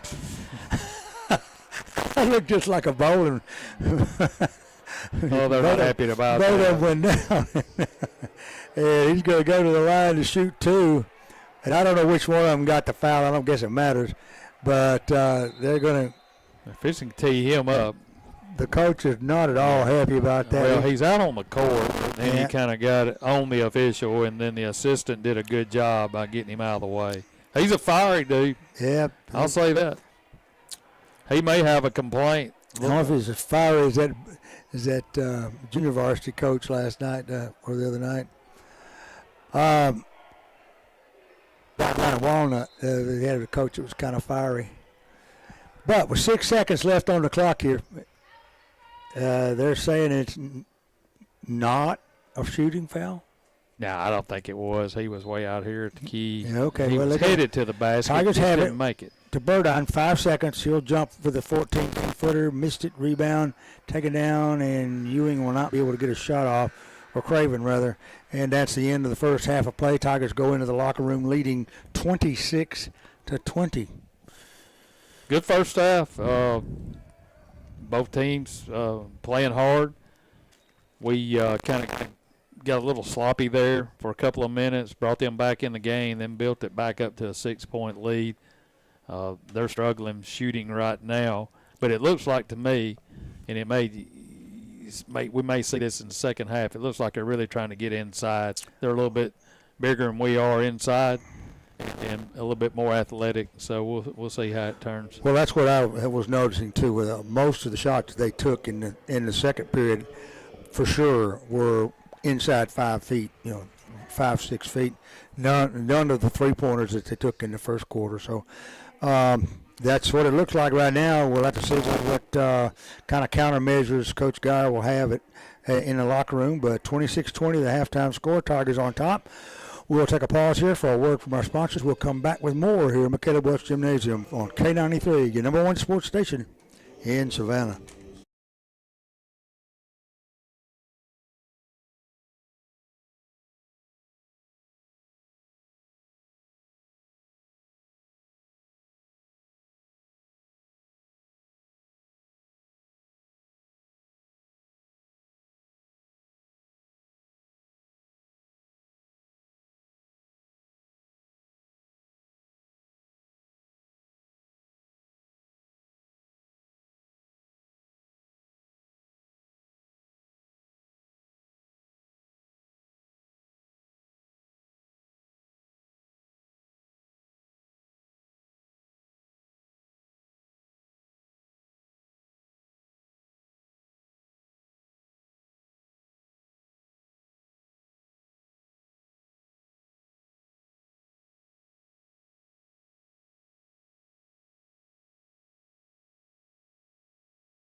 All right, welcome back to Michaela Welch Gymnasium. We're at halftime of the boys' game. The Tigers on top of the Bearcats, 26-20. And what was an entertaining first half, and looking forward to the second half. This is a good matchup between these two. Let's take a minute, talk to Coach Brandon Kurt of the Lady Tigers. And, Coach, let's go back to the first part of the week. The trouble scoring continued Monday and Tuesday, but even though Tuesday night, I thought in the second half, Lily Beth got on track and really got us and shot us back into that game. And then we got it within a point, had a chance to win it at the end, and just didn't work out. But a really great effort in what was a physical basketball game. Oh, yeah, I thought, like you said, we had scoring woes in the first half and really halfway through the third. Executed offense well throughout all that. I thought, I don't think we get too rattled. I thought we got rattled early in the first quarter there, but then we settled down. Played a really good fourth quarter. Had a chance to win it. Was up 1 with 1:20 to go. Dropped a basketball that we don't ever drop, and then had a shot to win it at the buzzer and was a fingertip away from winning that one. But felt really good about it, and was hoping we kind of carried that effort forward to today. Well, they had a really good player too. Estes, I think, was her name. Yes. And she had some size, but she had some ball skills too. Yep. They tried her inside. Averly and Shaylee gave her a tough go inside. She decided to get back out here and play around the top of the key and around the free throw line. And that may have backfired on us because she was really good from the free throw and kind of inside that 8 to 10, 12 footer. Yeah, oh yeah, she was good there, and we had told them, we was like, okay, make her prove she can make it one time, and then so Shaylee didn't step up on her like we asked her to do. She made it, and then Shaylee got more physical with her on the catch, trying not to let her turn. She made 3 or 4 tough contested shots over Shaylee and Averly that you just you tip your hat, and it's a good player making good shots, and that is what it is. I thought defensively there we both our girls did a pretty good job. She just was as tall as Averly and stronger than Shaylee, and that's what happens. Well, I was hoping it would give us some confidence, and it looked like it did tonight. Of course, me and Bill, we didn't know what Baldwyn would have. The look test, I told Bill, I said, this may be a tough night for us. They had some size and looked athletic. And but anyway, Lady Tigers come out, played really good defense, got it going early offensively. Averly had her best night as far as scoring, on playing defense, rebounding. Yes. I don't know what else she didn't do. And then, of course, Lily Beth knocked down some shots too. Riley got into action. Avery Beavis helped out offensively as well. So a good night all the way around. Yeah, all the way around. Thought we played well. Thought we came out and was kind of a little passive offensively in the zone, and then we decided, hey, we're going to start attacking them more. Thought defensively we came out a little flat too, and then we decided to put pressure on them and did a really good job of that for us not being primarily a full court pressure team. Averly played excellent, which she's been doing a lot lately. I think she had 20-something and probably 20 rebounds too. So ridiculously good effort from her. Lily Best back playing with confidence. That was good to see. Avery, like we told her after Walden, I was like, Avery, you just make your layups 2 feet and in, you score 8 to 10 points a night. And then she did tonight and had a little bit more. Hannah knocked down a couple threes, hoping to get her confidence back up. And Riley did what she did, made good passes, didn't turn it over, and ended up with, I guess, 6-7 points, something like that. So good effort all the way around. And you talk about the athletic bunch, that's what's coming tomorrow. Yeah, well, Shaylee, Shaylee got sick. To clarify, Shaylee was out tonight, sick at home. 102 fever, running fever, so she'll be iffy tomorrow too. Yeah, I'm she's sure out tomorrow. She will be out tomorrow.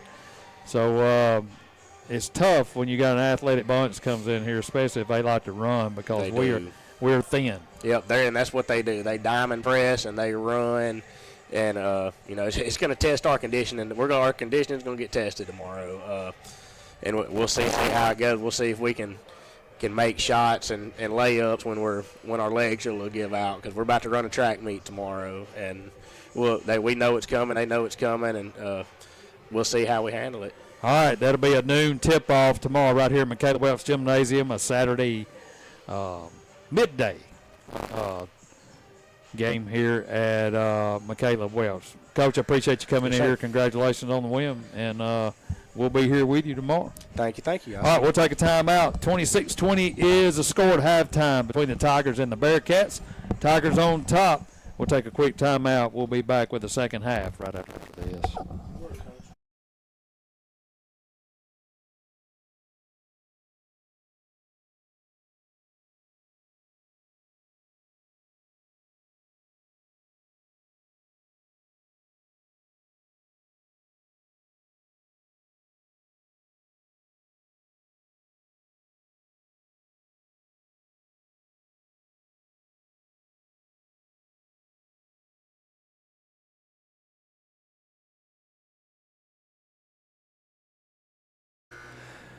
(26-20) the halftime score in the men's game tonight, as Lady Tigers was, if you just heard,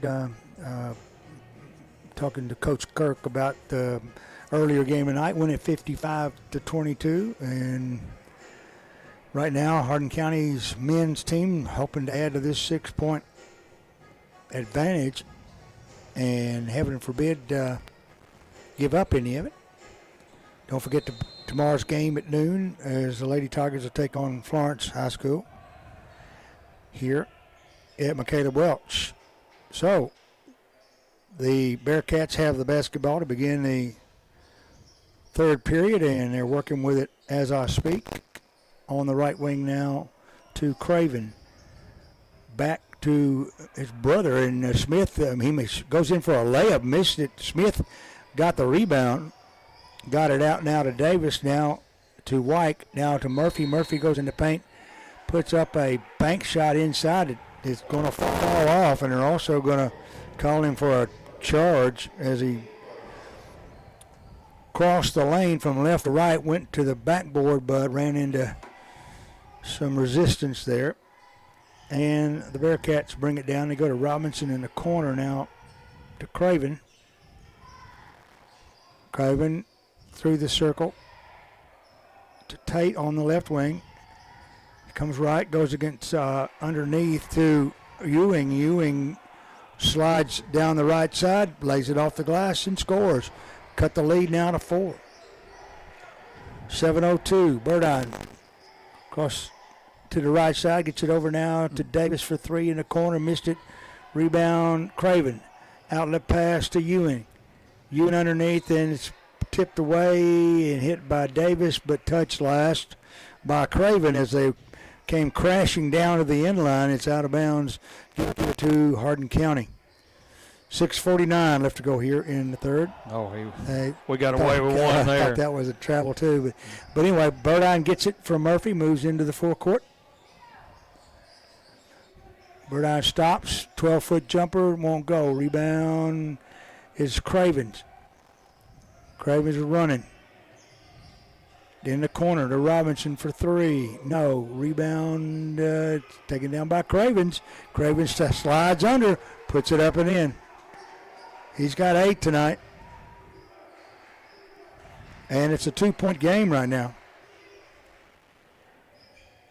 Now Davis goes down to White on the baseline. He drives in. It's going to go up for a shot. Muscled his way up and ended up drawing a foul there. And he'll go to the line to shoot 2. Nice move there by Lemarian.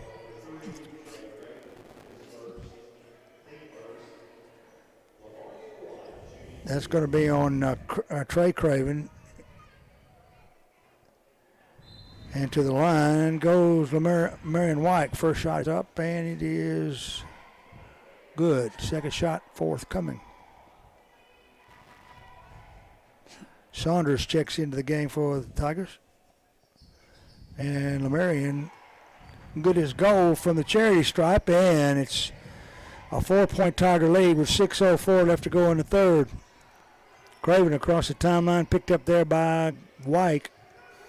We'll dish it off now to Tate, but it's steal by Burdine. Burdine comes out of the pack, drives down, puts it off the glass, and in.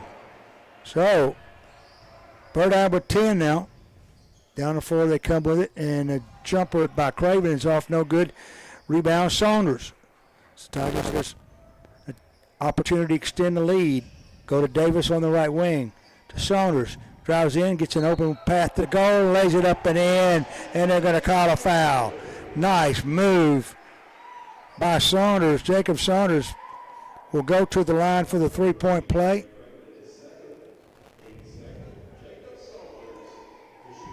And the foul is on Tate. His third. And Jacob Saunders, it's a lovely little 3-point play there. And it's 33-24. Tigers extend the lead a bit. Now they go to Johnson on the wing, down in the corner, a whistle and a foul call. It's going to be on Smith, Corbin's third. He'll come to the bench. In comes Stanley. 5:15 left now. Here's a tap away by Davis to Burdine. Burdine off now to White. Back to Burdine. Laid it up and in. Perfect fast break. And Burdine gets the deuce. Now on the right side, they go to Craven. Craven from the corner. There's a whistle and a foul called on Burdine. Has to be. He's the only one. No, they're going to call it on Stanley. I didn't see Stanley even close to that. But that's the call, and never more to be argued. So Tate inbounds it. Outside now to Johnson. Stops the jumper from 13. Yeah, he got it. Brandon Johnson, substitute. Gets it out. Tigers get it out and going under, laying it up for an easy, or not an easy layup, but a quick layup by Saunders. He scores, and he's fouled. Was a nice move there by Jacob. Good body control. He was set up, 23 where he was. He went right around him, got the basket too. He's been a big plus since he's been back. He looks healthy. Had an ankle injury. We were talking about him coming back from Walnut the other night. He helps his team quite a bit. He'll go for he missed the free throw, though. And, I know, I talked him out of it. 37-26, though. Tigers up by 11. Was down to 4 earlier. Now driving down is Grice. Grice stops on the baseline, needs some help, though. Tries to pass it out right into Burdine's grasp. Burdine stopped. Alley-ooped it to Davis. Davis couldn't go up for the shot. It's back now to White, then to Burdine. Burdine moves right, left, right again. Now to Stanley. 4 minutes left to go in the third. Tigers up by 11.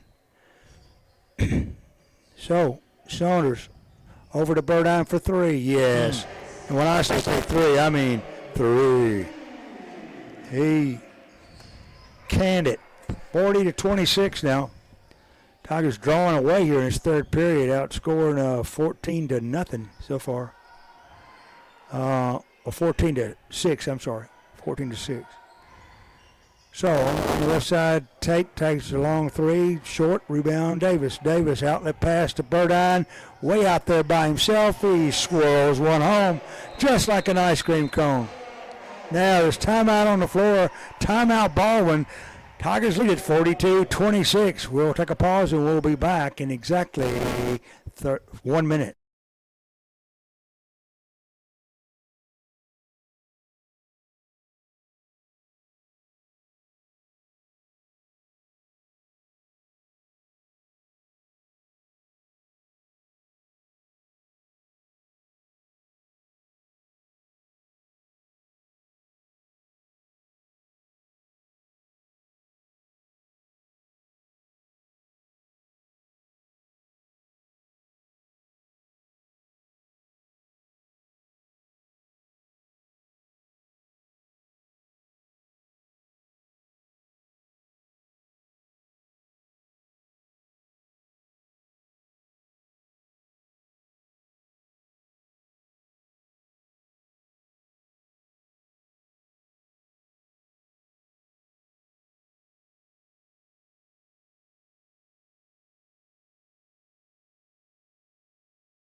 Halfway done with the third period here. Tigers lead at 42-26. So down on the Baldwin's end of the floor. They put up a shot that's off, no good. Followed by Johnson is off, blocked by Davis. Listen, I think they're going to call a foul on Jaden. And that's 3 on Jaden. And the 4th team foul, which means Baldwin will be in 2-shot penalty the rest of the period. To the line goes Jarrell Robinson. First shot's up is good.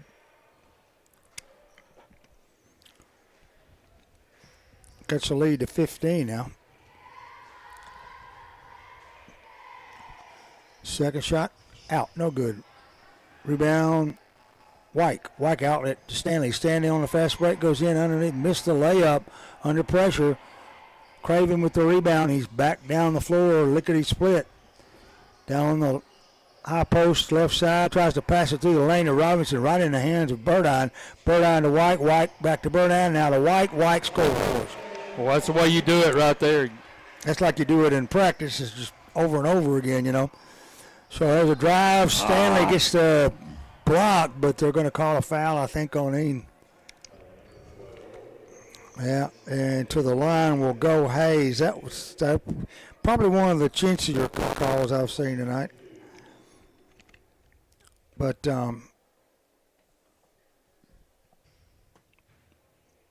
for Stanley, that's his second. First shot's off, no good. He'll get another.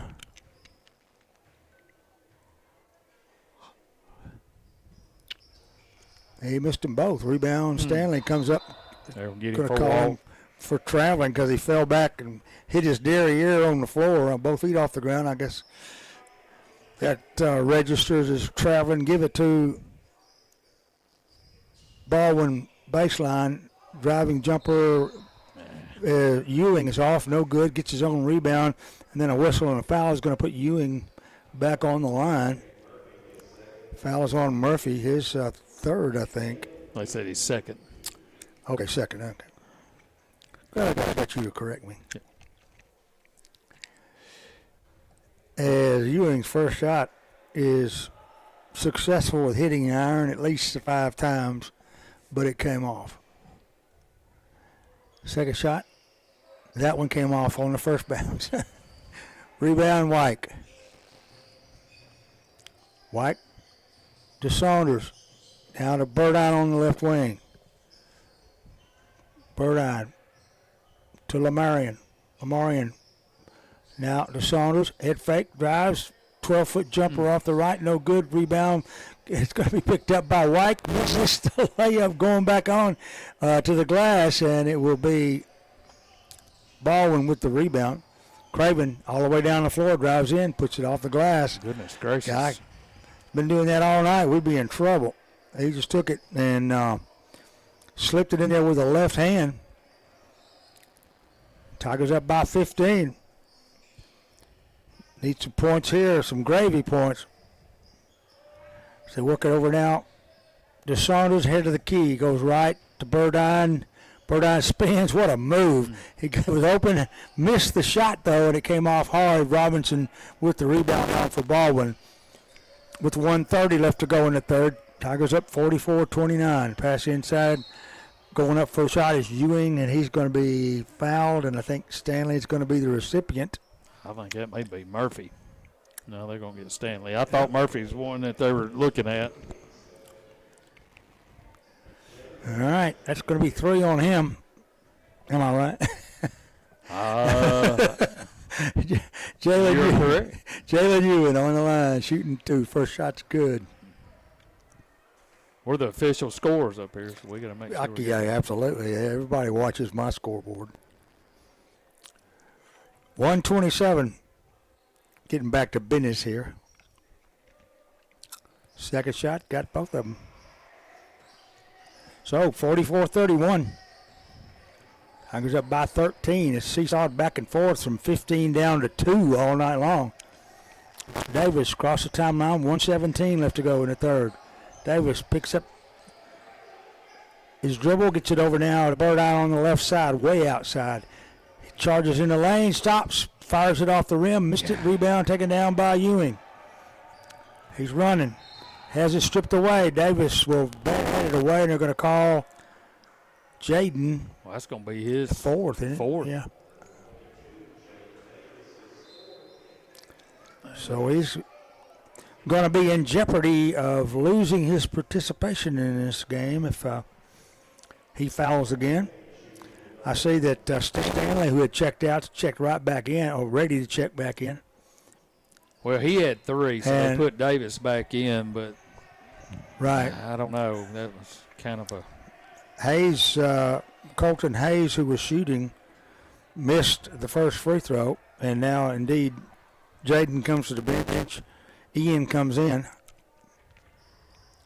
and he missed both of them. Rebound taken down by Wyke. Lamarian gets it out to Saunders, now picked up by Murphy, and Murphy will dribble into the forecourt. To Saunders on the right side. Baldwyn, 47 seconds. Murphy drives baseline, 6-foot jumper. Off, no good. Rebound taken down by Ewing. That's Tate, rather. Tate to Hayes. Ewing's jumper from 8's no good. Ball's lost out of bounds. And looks like Trey Craven's going to be. Let's see if they fouled. They're going to. Yeah, he got fouled on the side. I didn't see who the foul was on. They didn't. Fingers got up there too quick. But Craven's on the line, shooting 2, and I don't know what. Right now, it looks like their free throw percentage is in the lower 40s. Well, it's a good thing because they're going to the line, and they're really having their way with us right now. Right now, they're rebounding. They are 5 of 12, now 6 of 13. As he hit the second one. 28 seconds left to go in the quarter. Tigers up by 12. Now, the Baldwyn on the left side. Baldwyn doesn't like it there. Moves to the right side. 14 seconds. Dribbling around. Gets it over now. Saunders in the corner. Back out now. And here's a shot by Stanley with 3 seconds left, and that's going to be the end of the quarter. As 44-32, Tigers in the good for now, but another 8 minutes to go. So join us here as we come back after this 1-minute timeout.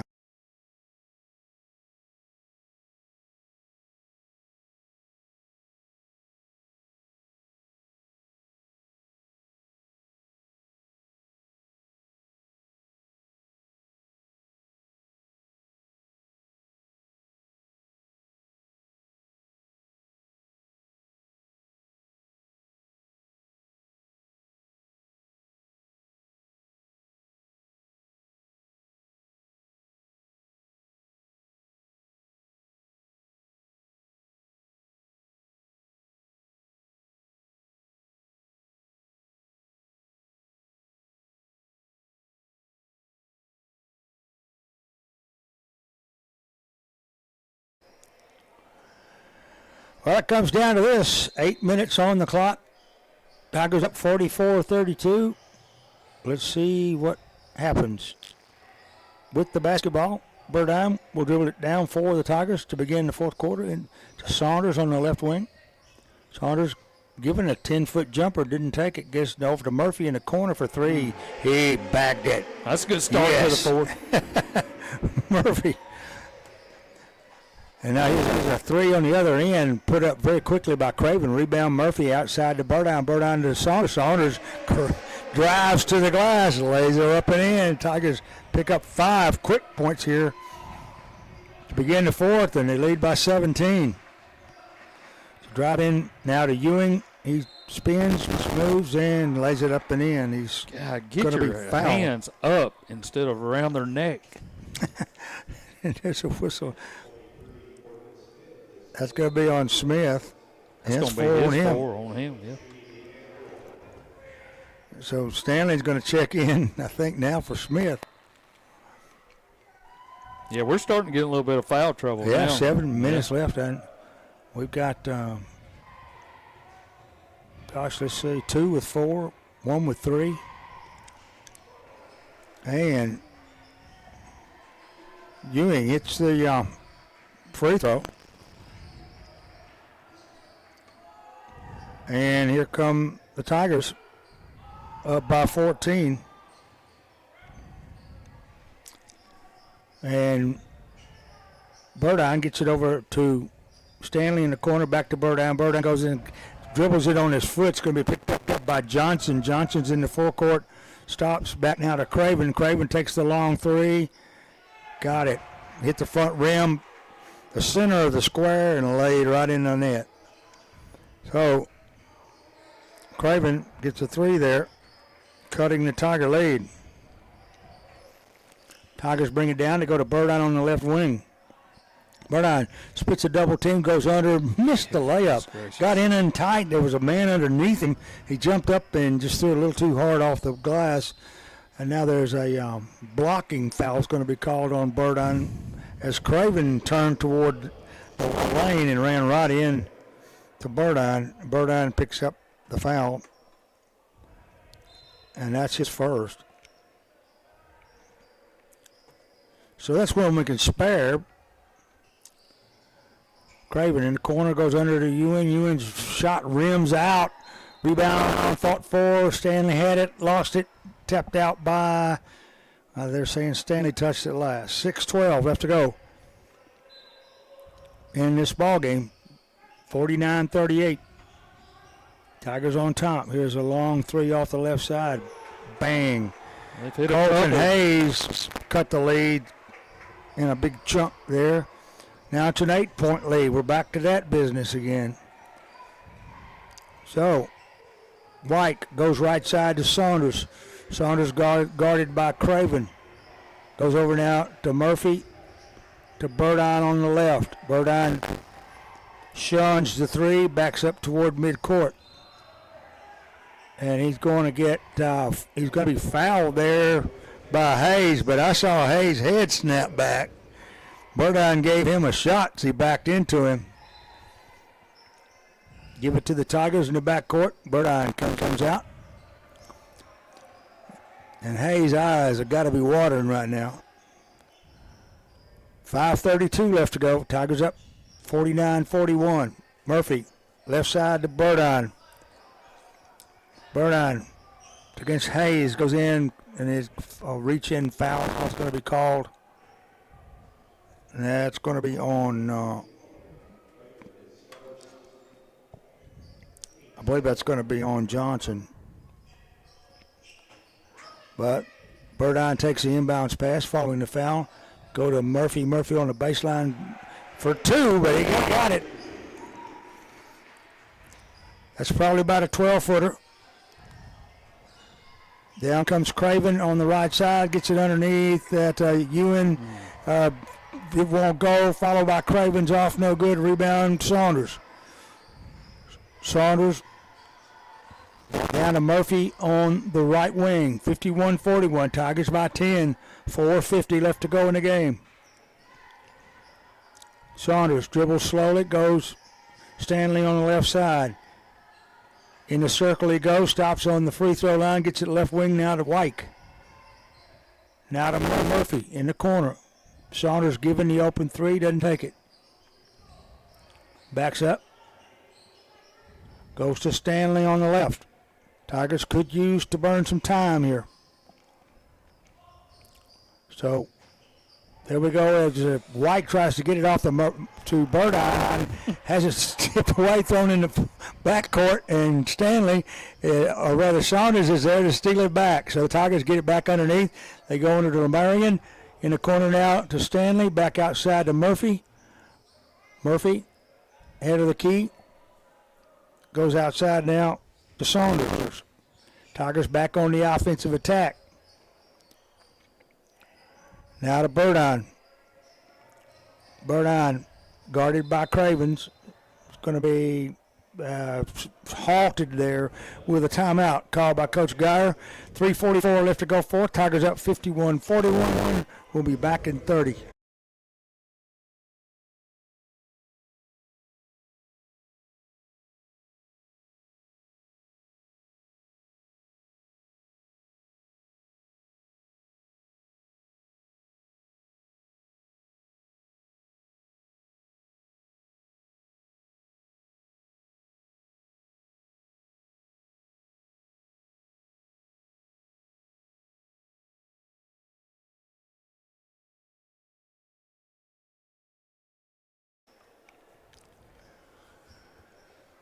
So timeout call there by the Tigers with 3:44 left to go in the game here. Tigers up 51-41. Hope you enjoyed this afternoon's early games as the Lady Tigers win 55-22.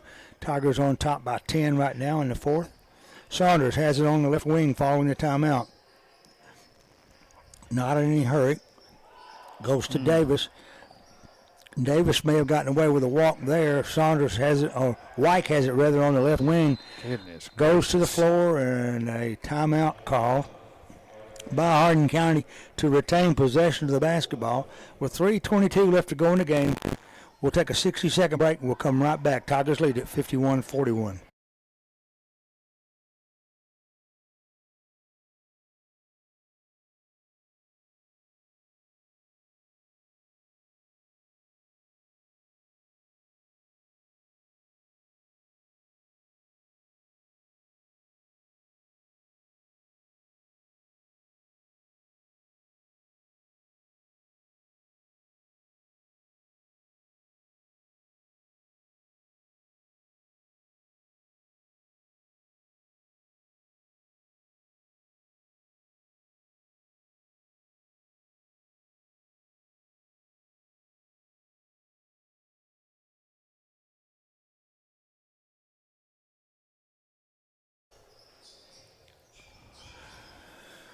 So Jaden Davis, playing with 4 fouls, got it in now to Burdine. Burdine is being hammered out there, and they're finally going to call a foul on Brandon Johnson, who sort of backhanded him 4 or 5 times before the foul was called. And that's his first foul. Maybe he was sent in to do that. I don't know. Burdine gets the inbounds pass. And Johnson still dogging Burdine. Now to Murphy. Now Wyke with it to Saunders. Saunders left side to Davis.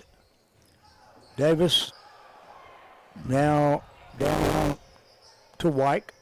Back to Davis on the left side. 2:50. Double team there. Finally they're going to call a foul here. They're trying to run up some fouls to put us on the line, I guess. I don't know that he meant the foul. He looked at him like they have pulled on them one time to pull their jersey one time, so I think they are deliberately fouling. As that's Craven in the backcourt. Now to Davis. Davis gets it over to Murphy in the corner right side. 2:35 now. Tigers up by 10. Burdine. It's going to be Need as he goes in. They let it go. Now over to Wyke on the left side to Saunders. Back to Wyke. Now a loose ball and a whistle and a foul is going to be called on Cravens. And that is the 5th team foul. And that's going to put Murray and Wyke on the line to shoot 2.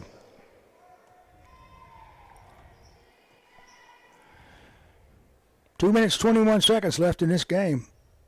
Tigers up by 10. Wyke can add to that with a couple of free throws right here. First one is good.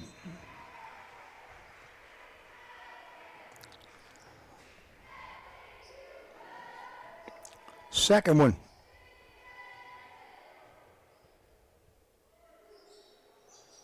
Missed it. Rebound. Murphy goes high for it, but it's going to be batted out, and they say it's out on Murphy. There were 3 Baldwyn players there. Why wasn't it out on them? Anyway, Craven will bring it down the floor. Tigers up by 11. Here's a 3 that's going to miss everything. Will be saved in by Johnson and put up and scoring by Ewan. Ewan will get the 2 there. It's 52-43. Outlet pass is going to give Murphy a snowbird layup. Man, he laid it up and in. That was the easier shot of the night, if there was one. And 54-43 now. Here's a 3 off the right side by the Bearcats. It's off, no good. Rebound coming out. It's Wyke, and Wyke is going to be fouled by Craven. And we will go to the other end and shoot 2 more. 1:40 left. Tigers up by 11. Looks like, barring some catastrophe, the Tigers will pick up their 7th win tonight and go 7-4. Lady Tigers have already done so. They're 7-4 now and have a chance to go 8-4 tomorrow. So, Wyke on the line shooting 2. Good as gold.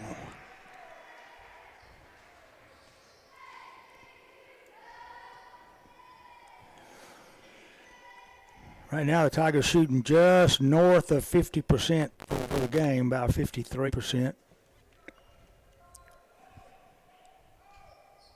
Next shot's up, and it's good. So, 1:40 left to go. 56-43. With it now is Baldwyn.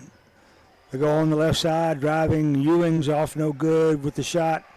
Stanley gets the rebound, gets it out now to Davis. Davis down to Saunders. Now Tigers set up offensive shop here, hoping to eat up about a minute and 13 seconds and not give up a 13-point lead.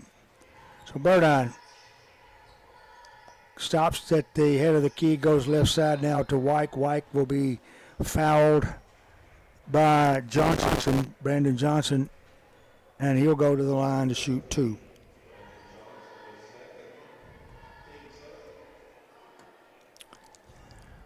So, Lamarians with 11 points tonight. Got it.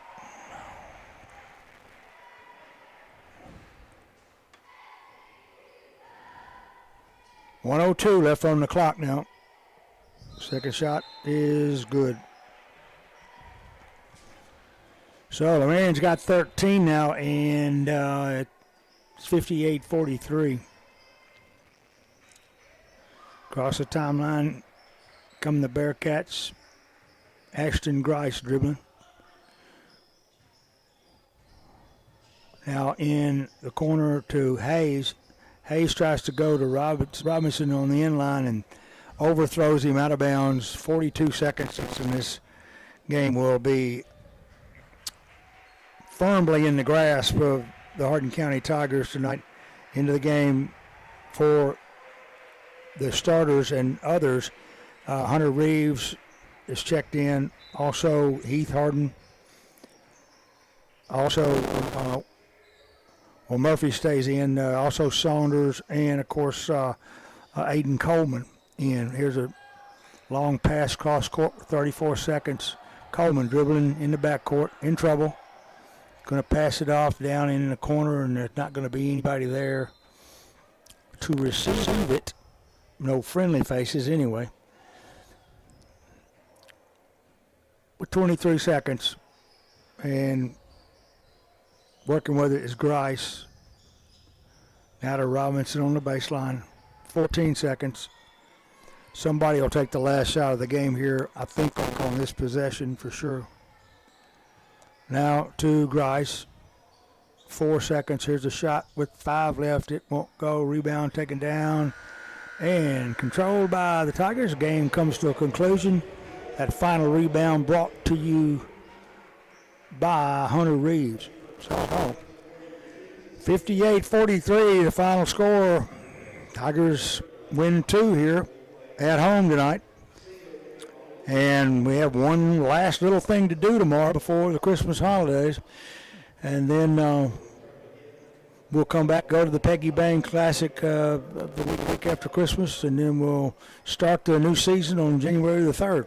Yeah, and that reminds me that we need to remind everybody on that game, January the 3rd. It'll be free admission. Adamsville will be in town. It'll be a free admission, so you can get into the game free. They want to pack the house, and so be sure to do that. But, yeah, this game tonight is a big win. It was a big win all week long. The Tigers have played well, starting with Scotts Hill, beat them, went over to Walnut, Mississippi, beat a really good team over there. And then another good team tonight. You know, it was close, 26-20. They got it even closer at one time, and then we went on a run. And then after that one little spurt we had, after about a couple of minutes in the third quarter, we just kind of kept it within arm's distance of them the rest of the night. Yeah, well, we talked about it before the game, and it was brought up that Baldwyn was very quick.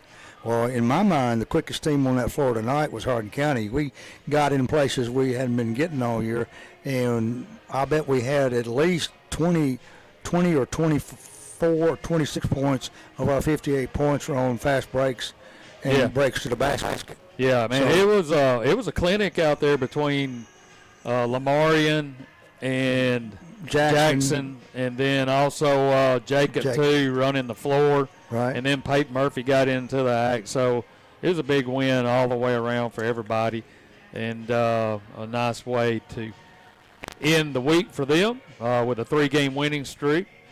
And then we'll see if we can grab one tomorrow at noon.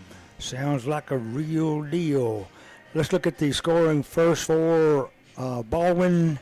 Leading scorer, and these are unofficial, of course, as Carter Craven had 13. Jalen Ewing had 11. Trey Craven had 5. Jarrell Robinson had 6.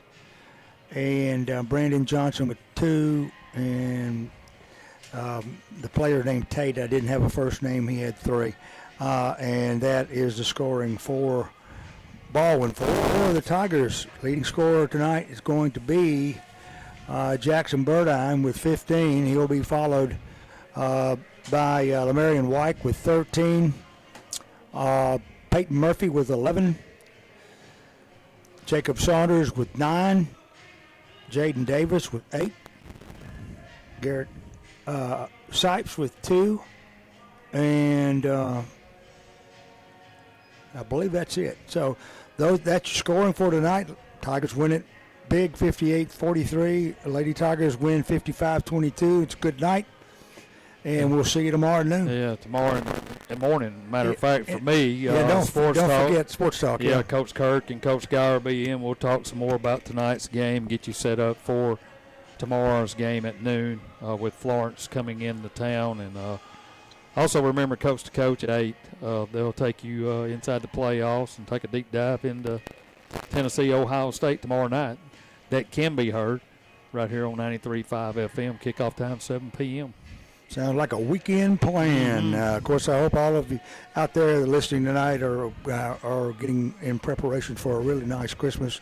We'll talk more about that tomorrow, but until then, for Steve Carnell and my old buddy Steve Smith, this is Bill Sharp saying good night, Tiger fans. Have a great weekend.